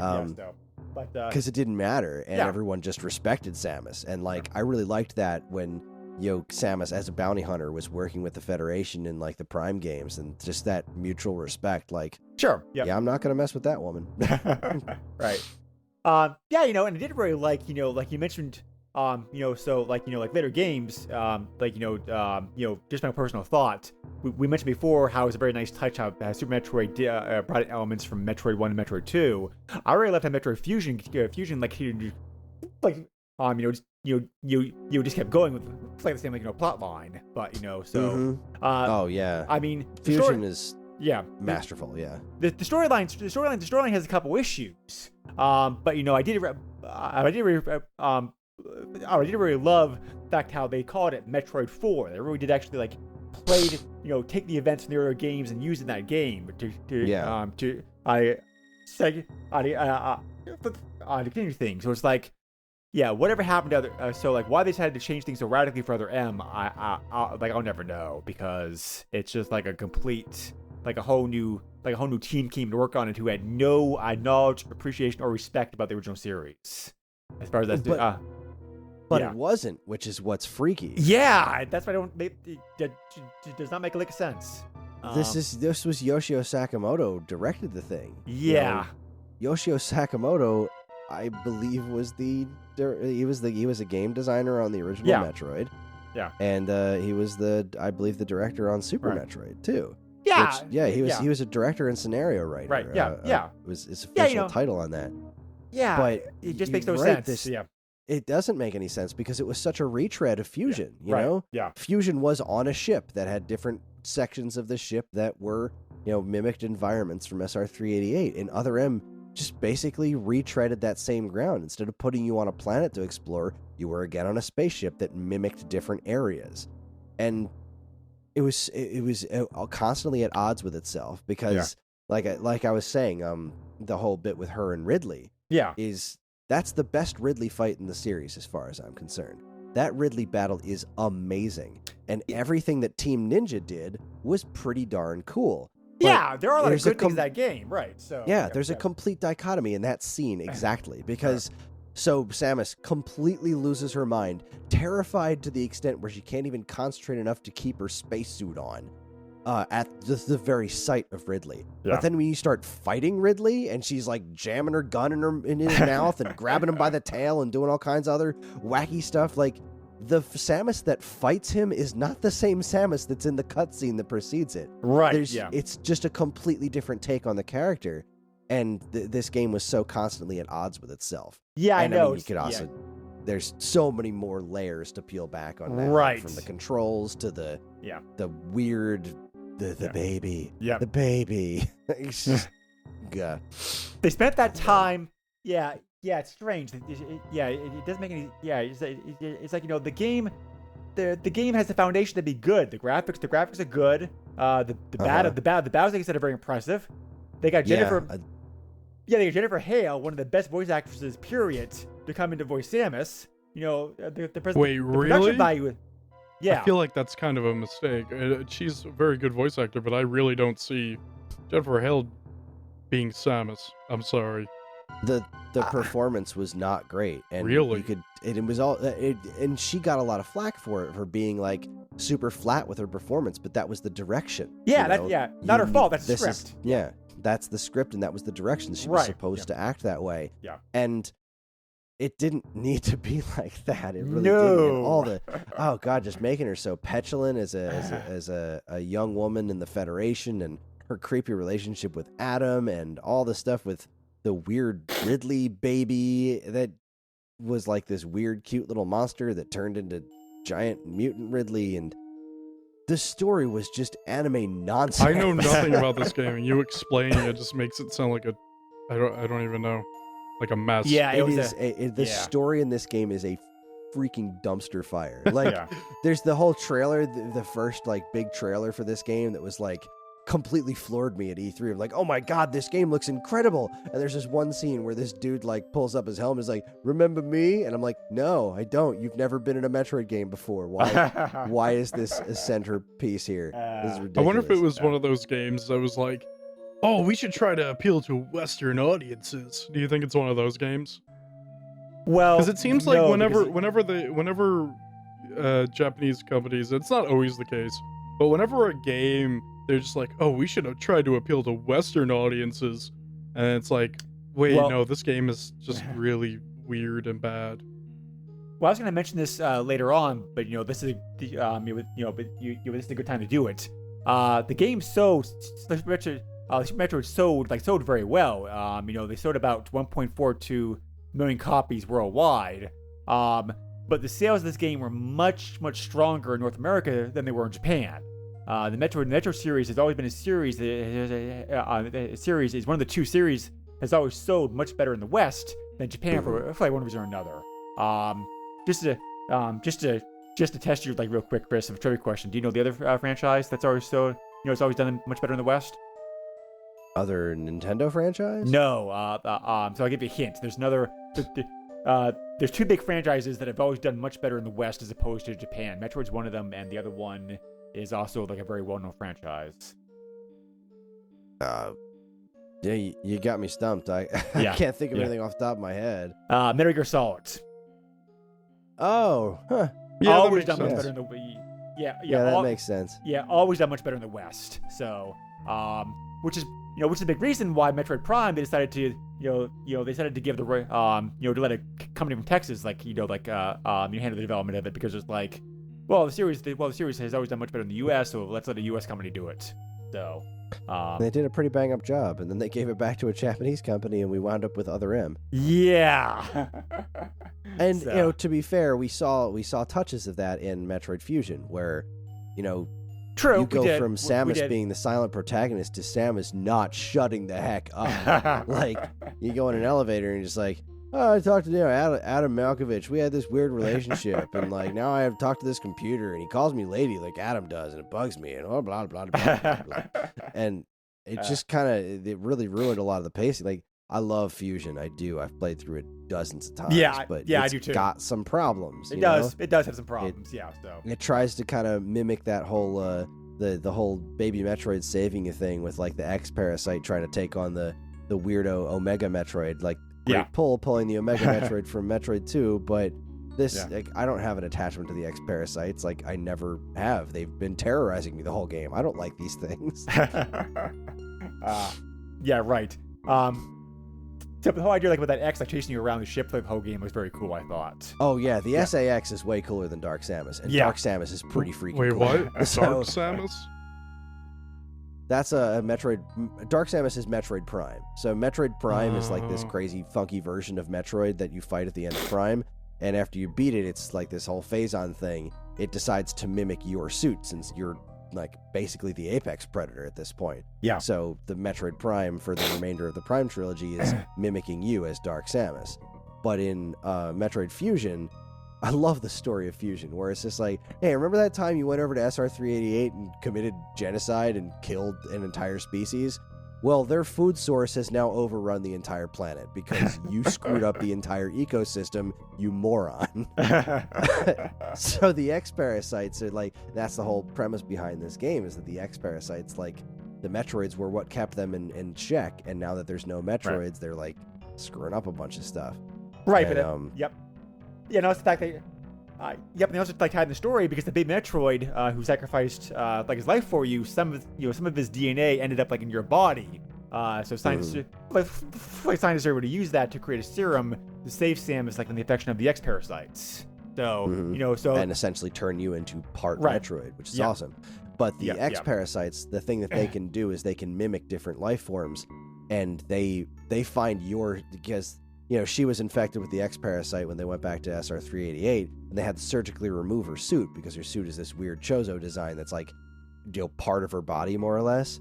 So the X parasite basically like mimicked her at her most powerful in Super Metroid and chases you around the entire Metroid Fusion. Yeah. Like, and those scenes are so dreadful. Yes. Like, because if you get anywhere near that thing, it's going to slaughter you, because by the time you finish Super Metroid, you're basically a god. Like, you've got the screw attack, you've got the plasma beam with the ice effect. Like, you are a murder machine by the end of Super Metroid.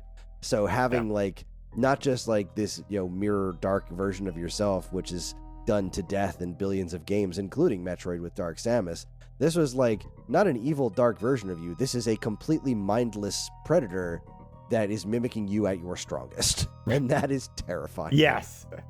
But also like speaking of chasing, and also speaking I was going to mention this real quick here, like as an ending note. Another game that had a very strong ending sequence, which I love, is Zero Mission. That whole new part they put in, the whole new part they added into the game is brilliant. It's just, I love it. It's like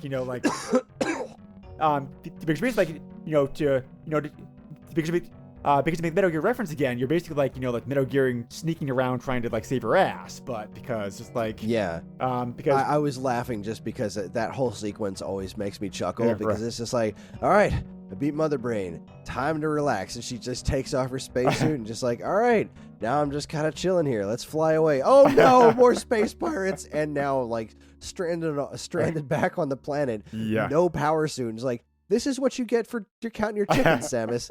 This is why you don't take off the spacesuit until you are well and sure danger is behind you. Right, and all she has is that little tiny P gun, which basically would like stun an enemy for like a few seconds, and that's it. So it's like you spend a good like 20 minutes or so like sneaking around, trying to avoid being seen, hiding your ass if you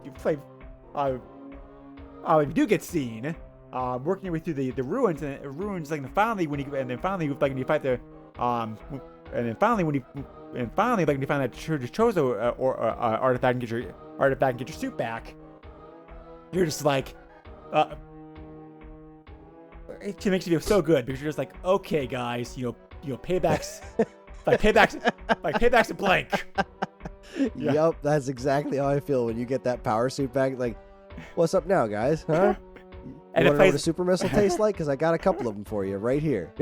Yeah, and it plays that souped up version like the of the Brinstar theme. Yeah. Oh, it's so good. I love that whole end sequence. It's yeah, it's like almost as good as a Super Metroid. It's like a really a great end sequence. This series, fantastic ending. Yeah, this series has always had excellent gameplay. I mean, even again, like Other M, as bad as that game is, there is some really good solid gameplay in that game. But I love the whole melee attack aspect of it, and I like how they kind of brought that into Samus Returns. But man, those cool moves where you're like, you just get real up close to them and do this really crazy over the top kills. Those are really cool. So I thought. So I found this was interesting. They actually have on here, and I did not realize this was the actual order. We're all familiar with most of us are familiar with the chronological order that this Metro series was released in. But they actually have a timeline order as well. Like what order the games actually all happened in, and this is like pretty interesting.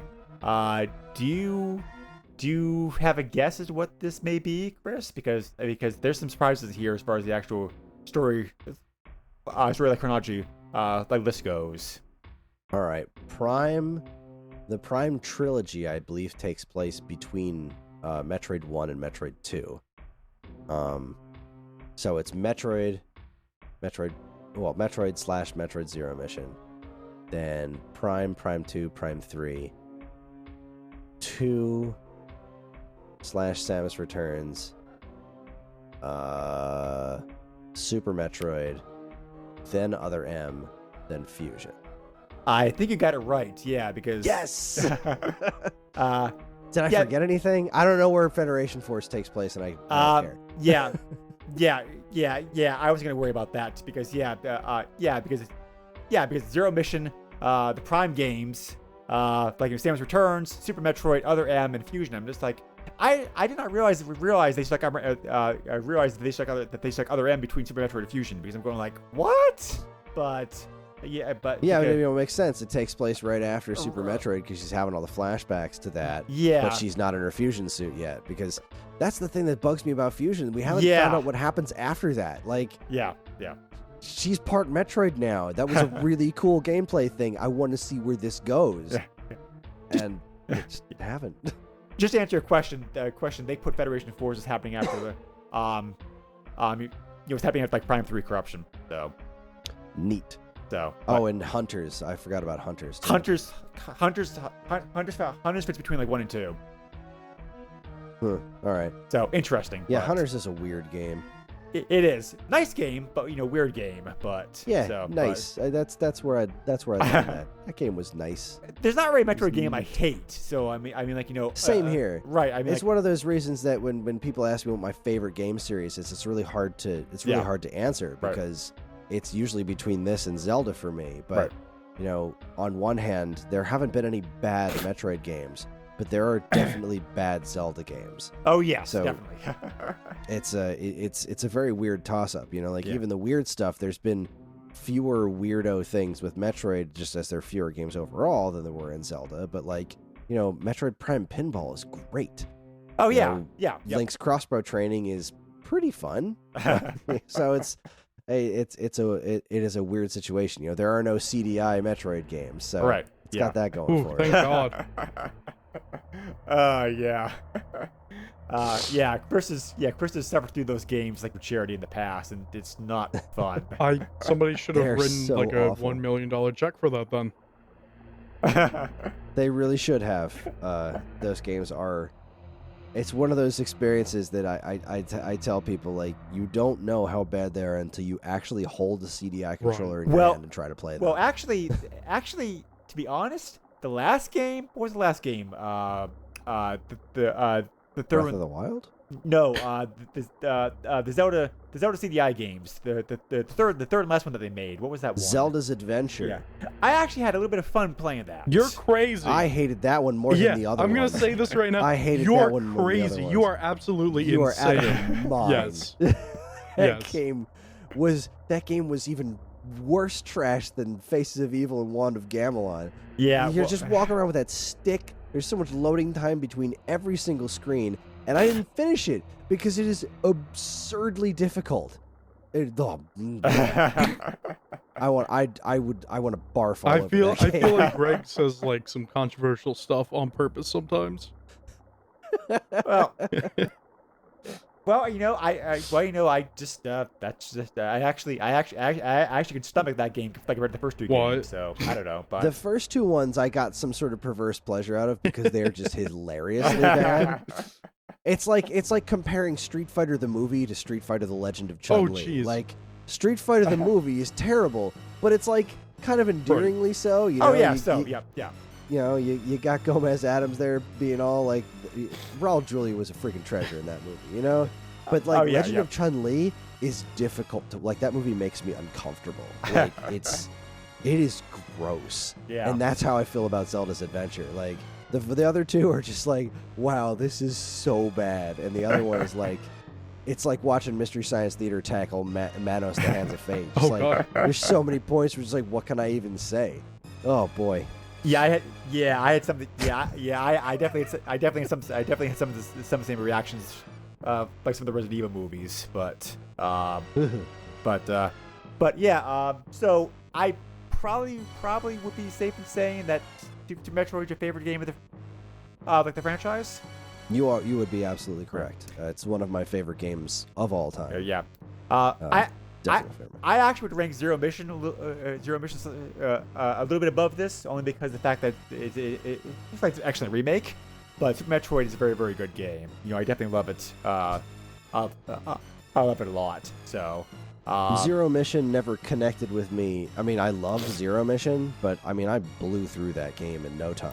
Oh And, yeah, sure, unfortunately, but yeah. That's I what also mean. like the physics in Super Metroid better. I like the floatier physics than the more gravity intensive physics in Fusion and Zero Mission. Yeah. And also, the whole experience of the baby Metroid and all that stuff that doesn't exist in Metroid Zero Mission. The True, Metroid Zero yeah. Mission, as great of a story as it tells and as fun as it does, it never hits those weird emotional points of just like being an amazing example of of video game storytelling. Right. Yep. I don't know how accurate this still is because this list is like, I wrote this list back in 2013, but I ranked Super Metroid as my number 3 favorite game of all time. Wow. Okay. Yeah. Only behind Tetris and The Wind Waker. Yeah, I'm not sure where I'd rank the game like all time, but it definitely is a very, very like good game. Like, you know, I definitely think it's excellent game for reasons that we were talking about. As far as all that goes. So, we already mentioned, the game sold well. The game obviously reviewed very well. I mean, like, on game rankings right now has an average, has an average score of the average score is like 97%. Just to show you, just like it's almost perfect as far as the scores go. The only complaint, the only one knock people had in this game, looking at like reviews of this game, was that they felt the game came out a little bit too late on the system. But because by 1994, people are just starting to move on to other systems and whatnot. So that's the To me, I just think that's bananas because we still didn't have like I said, this was the first game to use that only for Nintendo Slash. Right. So let's think about the other games that have that. You're talking like Donkey Kong Country, Illusion of Gaia, Super Punch-Out. Like, the Super Nintendo had so much life left in it at this point. Oh yeah, It I was- agree with that definitely. So I mean, Yeah, I remember that kind of talk back then. I remember listening to people talk about being ready to move on to something else. And I remember thinking those people were absolutely insane because of how much the Super Nintendo still had to offer. And, I mean, to an extent, the Genesis as well. Right, I was yeah, always yeah, more of a Nintendo kid, like, far and away. And when everyone was, moving on to polygons and everything, I'm just sitting here thinking, like, okay, but Super Metroid looks better than this. Donkey Kong Country looks better than this. Yoshi's Island looks better than this. And it was a necessary evil that the industry needed to go through that in order to master the art of polygons and make them look more like the Super Nintendo games that we were already enjoying. But right. that's a podcast for another podcast. Yeah. Well, I mean, that's a factor. That's a factor that I mentioned earlier. That one reason they say the game did not sell as well in Japan because Japanese gamers were more inclined to be ready to move on than the Western gamers were. So as that fact combined with the fact that this game came out kind of bad timing in Japan because there were several other popular Japanese games that came out like on the same time period. Just the combination of those two things is what Nintendo says the reasons why the game did not sell as well like Japan. So, the game, the system, the game may not push the system towards absolute limits, but it does make very, very strong use of the hardware to do everything with the music and the graphics and whatnot. So, but yeah, so I'm not really not really sure, but there are a ton of glitches and cheats in this game. You probably already know most of these, Chris, but I've seen them. I can't do them. A friend of Right, mine, Rich, actually started working on speedrunning this game and mastering those glitches. Oh, And yeah, right, That yeah. was really fun talking to him on a regular basis as he's learning Right. how to do these things. the You can break the heck out of this game. Oh yeah, definitely. So I mean, my favorite ones are probably the hyper beam charging, being able to get like super hyper beam shot like quicker and easier. So and there's also, you mentioned before, Chris, if you leave the game on, the demo will showing you the gameplay and showing you some tips and tricks which can be very helpful later on in the game to showing you how things operate. There are 3 demos that the game cycles through. If you actually have on the cart a save file of the game that's complete, it unlocks a 4th demo scene for you that shows some hidden game mechanics. So that's pretty cool. Yeah, like the weird thing you can do with your plasma beam and make it shoot Right, a bunch of circles around you, and the power bomb recharge thing that you can do. Like, there's just some really wild tricks that I love that's where that stuff's hidden. Right. It's Yeah. So it was so genius. Yeah. Yeah. And side note, I never could get the shine spark trick to work correctly from me. I tried it, and I never could do it in the game. It's The not thing where you run super fast, duck, and then shoot off in a direction. Yeah. Yeah. But Geez, did you master it in Zero Mission? Because it was yes, like Zero Mission.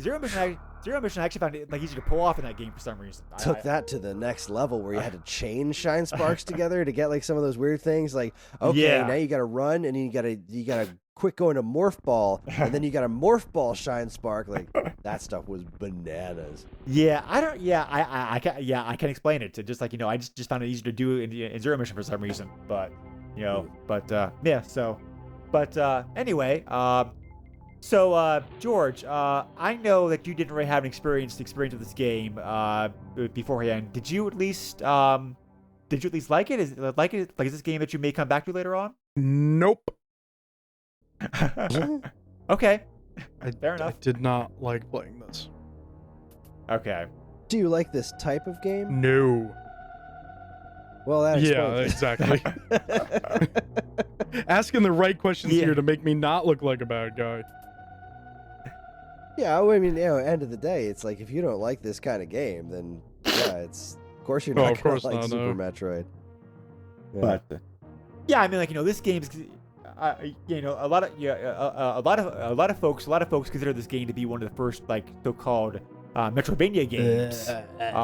And yeah, I love that genre. But if you don't like the genre, then this game's not. I also don't like the name. Yeah, well, I'm not crazy about it either. well, I mean, until somebody comes up with a better name, so. Yeah, it's one of those things. It's just there. I have to deal with it, but I don't have to like it. Right. So this game obviously got like re-released like numerous times. It came out with there's a Player's Choice edition that came out later on in the system's life. It was released on Virtual Console like both the Wii and the Wii U, and it was also included like on the Super NES mini console. So numerous ways to play this game. 3DS Virtual Console. Yep. If you have a new 3DS. Which I do. So, so I was very curious to see what. So one thing we do on this podcast is like eBay pricing. Like, what can this game go for right now on eBay? So, and how popular this game was, and how many copies of the game were out there, and how often the game's been released. I expected the prices to be cheaper than they actually were, and the fact that this game actually still sells for a pretty decent price is like proof, I guess, how popular the game is. But here's something. But here's something also I found that blew my mind. George will remember this. We've covered certain rare games on this console before in the past. Things like Donkey Kong Country. Oh wait, you mean games that are hard to find? Oh yeah, like yeah, like I do this all the time. Yeah, games like Earthbound and Wild Guns and that kind of stuff. Right. So, those games have reproductions available for them on eBay as well too, because original cards for those games are pretty hard to find and command a pretty expensive price. And some folks just want to have physical copy of the game for cheap. So, and that's before in the past that I'm of the impression that if the game's clearly marked as being a reproduction, if it's clear, if it clearly says it somewhere in the listing and also on the game pack itself, then I'm okay with the person selling it, because like I said, if somebody wants to have a physical copy of the game for cheap, then the reproduction's a perfectly fine way of doing it. So, I was not prepared to see reproductions out there for this game, because it's like, this game is so common, why would you make repros? Yeah, because people don't want to let go of it for any sort of reasonable price. Earthbound's not an uncommon game. Like, that game was in bargain bins, and that game's out there. It's just that it commands a ridiculous price. So, a lot of these kind of prices wind up getting inflated like to ridiculous degrees. I mean, Little Samson's always been an expensive game, right? But it's as expensive as it is right now because one dude has a lot of them. Just hoards them until he can get the right price for it, and that sets the bar, and nobody's willing to let it go for less than that. Right. And wait, does that mean that I can't really sell my copy of Super Metroid that has like some kind of weird marker scribble on it? I swear it's rare. It's like a special edition or something. $500, guys. It's a special black marker edition. Right. Well, it says Jimmy on the back. It's special Jimmy edition. Now, if it said Justin Bailey on the back. Oh man, I couldn't get that one. So, and this is also surprising because normally reproductions they're sold for a much cheaper price than the regular game itself. Maybe 30, 40, 50% off. Like compared to the Are you telling me a repro repro is expensive too? The repro for this game is pretty. It's not that it's cheap. It's not that much cheaper than the game itself. So let's start talking prices. Reproductions, as I said before, this game's common on eBay. 167 copies currently listed, 346 copies that recently sold. No problem finding a copy.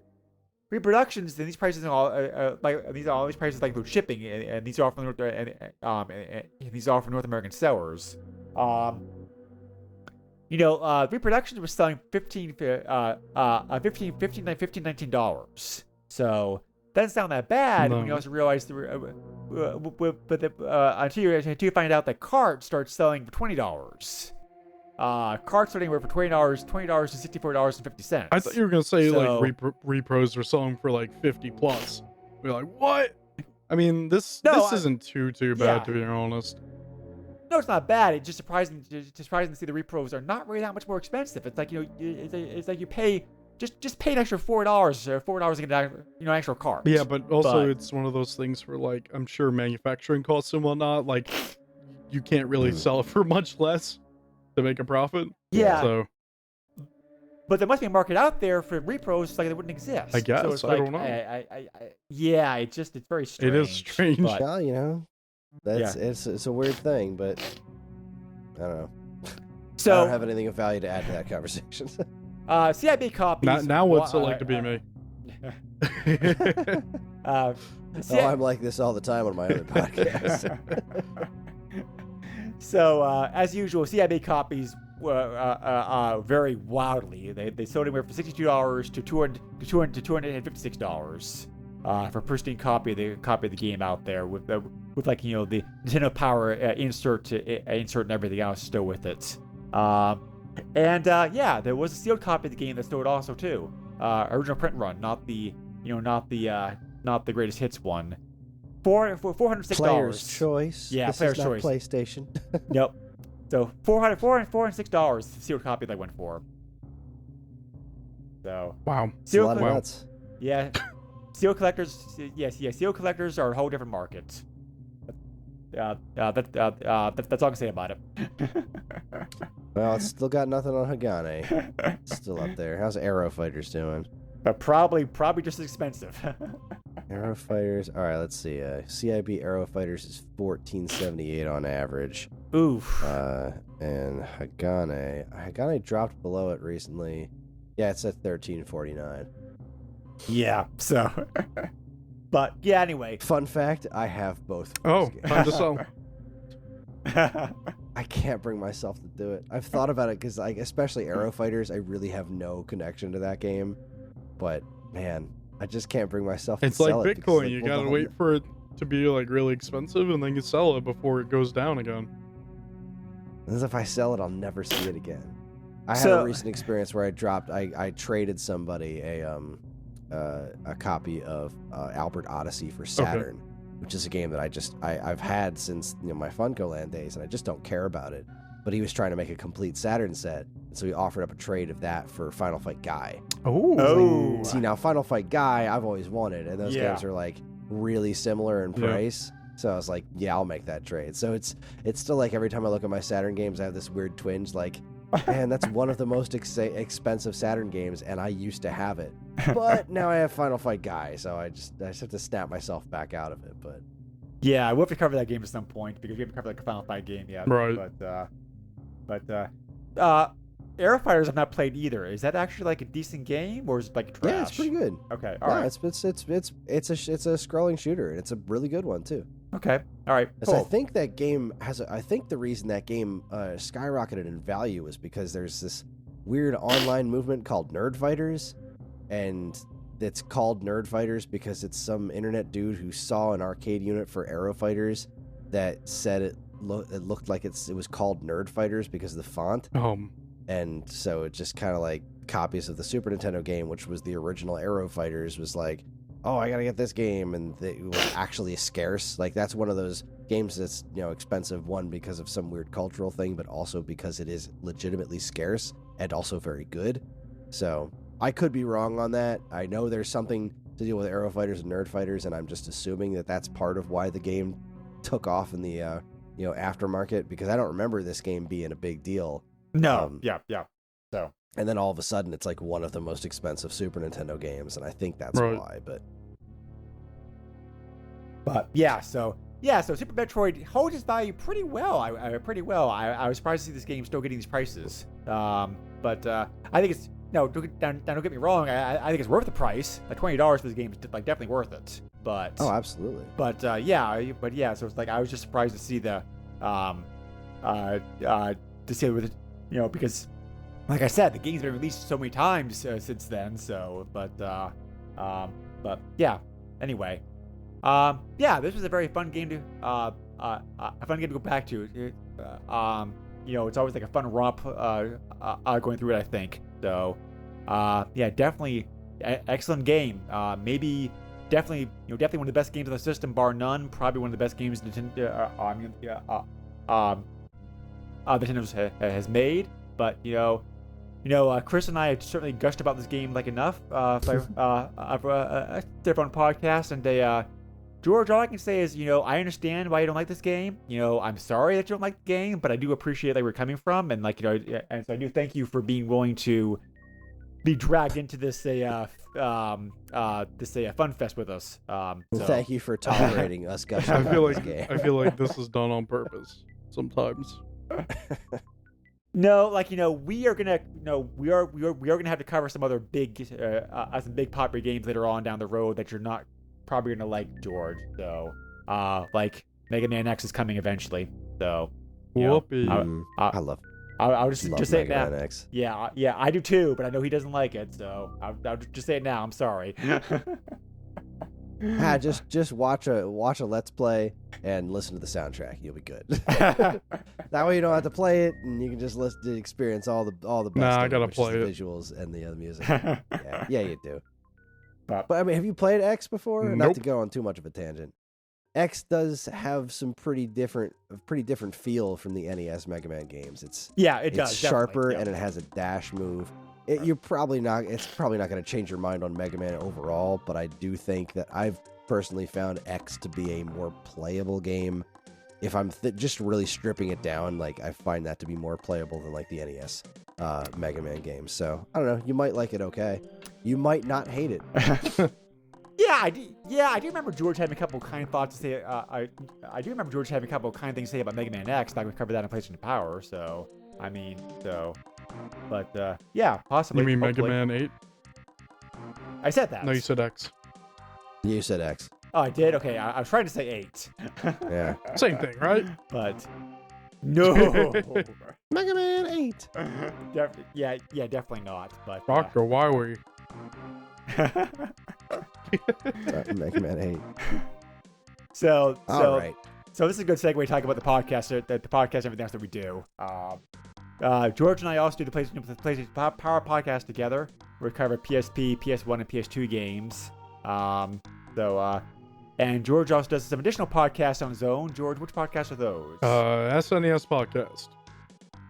Yes, of course. That's the only other one I do. Never heard of it. Oh, okay. So, have you ever heard of the Super Nintendo Entertainment System? Ringing a bell. Okay, so have you ever heard of the Nintendo 64? No. Okay, good. I know the Ultra 64. Wait, am I in one of those, is it like the Mandela effect? Am I in a different dimension now? You're in an alternate reality where it was the Ultra was no- 64? and the Wii was the Nintendo Revolution or whatever? Yeah. Oh my god. Good times. Oh, that's funny. So you're taking a. So are you taking a hiatus from the podcast? Then, George? I don't know what's going on, to be honest. Okay, fair enough. I did not know that, so Yeah, sorry. no, that's all right. Chris, what about you? What podcast stuff do you do? Well, I'm ridiculously busy. I'm the host of the Stone Age Gamer podcast with my co-host Dan Ryan. It's a retro video game it's just a video game podcast told from the perspective of retro gamers. I am on a television show podcast called This Week's Episode with my wife and my other friend Evan, and we talk about different TV shows every week. And I'm also the host of the Waveback Music Podcast, which is a show that is dedicated entirely to video game music and my nerding out about said things. I'm a regular contributor to Nintendo Force magazine, which if you were a fan of Nintendo Power, there is a physical Nintendo magazine that is a spiritual successor to Nintendo Power featuring writers from IGN, Destructoid, Go Nintendo, all over the internet. Really fine work, and for some reason they let me write for them. I did not know this. Which is, This is an interesting thing. It is a magnificent magazine. It's written. The editor-in-chief is Lucas Thomas, and he does amazing work. It comes with posters, just like Nintendo Power did. And in the upcoming issue, I got to write a whole thing about the history of the Virtual Boy. Oh boy. Because of the whole Labo VR thing. And I'm a big Virtual Boy fan, and so it was a lot of fun to write about. And I've done a bunch of articles for that. I think you called mean the Peripheral Vision, where I talk about weird VR32. things. Yes, the VR32, as it was Right. known. Oh, good times. And I also write the StoneAgeGamer.com's official blog and run a lot of their social media. But Right. I again, they let me write pretty much whatever I want about video games on a weekly basis. So I write about all kinds of weird stuff. So yeah, I'm busy. Yep, and I will say definitely that all those podcasts and all those shows and stuff are excellent. Like the quality of all the stuff is like very, very good. So, Thank you very much. I dare I not even mention, I am editor-in-chief of Geekade.com. That's where most of this stuff can be found. It's a geek website. Yep. Check it out, Geekade.com. Yeah, for sure. Like it's excellent stuff. Like I'm just terrible giving feedback, about things because it's like because my problem is I listen to most of the stuff at work and I'm like, oh yeah, that's really good. I should comment on that. Then by the time I get home, I'm like, what was it that? But That's not bad. that's I mean, I listen to a podcast and I just sit here at home and it's like, oh, I should say something. And then at the end of the podcast, it's like, what was I gonna do something? It's like one of those things where like you're playing The Sims and it's like, all right, let's go eat food, and then you delete the thing and it's like, wait, why am I standing in the kitchen? What's going on? What was I supposed to be doing? So if I have any kind of pull or like make a suggestion like whatnot for way back, Super Castlevania 4. That's all I'm gonna say. I think that's coming soon. So what we do with Castlevania is we do a Castlevania game on every Halloween. And we're running through chronologically. We're not too far off from Super Castlevania 4, but this year is going to be Castlevania The Adventure. So wait till you get to the N64 ones. Yeah, we're probably not going to do those. We'll probably move on to Ghosts and Goblins by that point. Because, not great music in those games. But as much as Castlevania The Adventure is kind of a crappy game, its soundtrack is awesome. Yeah. Great music in that game. Yeah, I will agree the soundtrack's very good. The Game Boy really could do some amazing music, like it was programmed well, though. But it really, really was capable of some great stuff. Yeah, and I was just poking through our schedule, and right now, theoretically, if everything goes according to plan, Super Metroid is actually on the schedule for December of this year. Cool. All right. Yeah. Because my favorite soundtrack for the Super Nintendo, bar none, is Super Castlevania 4. I love the soundtrack so much. It's amazing. Yeah, it's so good. Yeah, it's like how Konami did all that on that the sound chip is just like on that sound chip is just like amazing, but especially that early in the system's life. Yes, yeah, very early game too. So though I will say that the next game we're doing on Wave Back is another one of my absolute all-time favorites, and that's UN Squadron. Hey, UN Squadron, yeah. George is a huge lover of UN Squadron, so it's one of my favorite games, and that soundtrack is out of this it's freaking amazing. world. I can't wait to do that one. So good. But excellent soundtrack. So just keep up that excellent work, Chris. Thank you very much for the kind words. Yeah. We have a Patreon that helps to offset some of the costs of running this podcast on a monthly basis. You can find us at www.patreon.com/the SNES podcast. For as little as $1 a month, you can get perks such as like early access to episodes, being mentioned like the end of every episode, like Chad, Daniel, Richard, and Sven, who are currently backing us, or being able to dictate a game. So you can make me or George play a game we absolutely hate. So that's by every all means, episode. The actual URL is patreon.com/SNES podcast. And sorry. And it's Patreon, if anyone's wondering. Okay. I'm curious. I believe it was this show when I was on for your 100th episode spectacular that I brought up Tin Star. Yes. Did you guys ever wind up playing that one? No, we haven't. We'll have to do it. Yeah. I added a short list. We'll get to it like in a few episodes. Everyone should try Tin Star. The game is wild. Just make sure you play it with the mouse. Okay. Oh, okay. That's easy to All right. emulate. I mean, what? I totally don't emulate Um, games for this podcast. What are you talking about?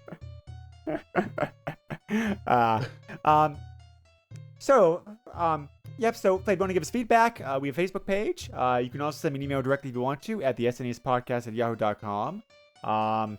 George, where can they leave you feedback at? Well, I guess you could do the Twitter thing if you're interested. I changed it recently, so old information is old and bad, and you should never listen to it. Good advice, good life advice, right? Anyway, my new Twitter handle would be @_Derpkin_, so that would be @_DERPKITTEN_. Had to change it because of reasons that are tied to streaming? Question mark.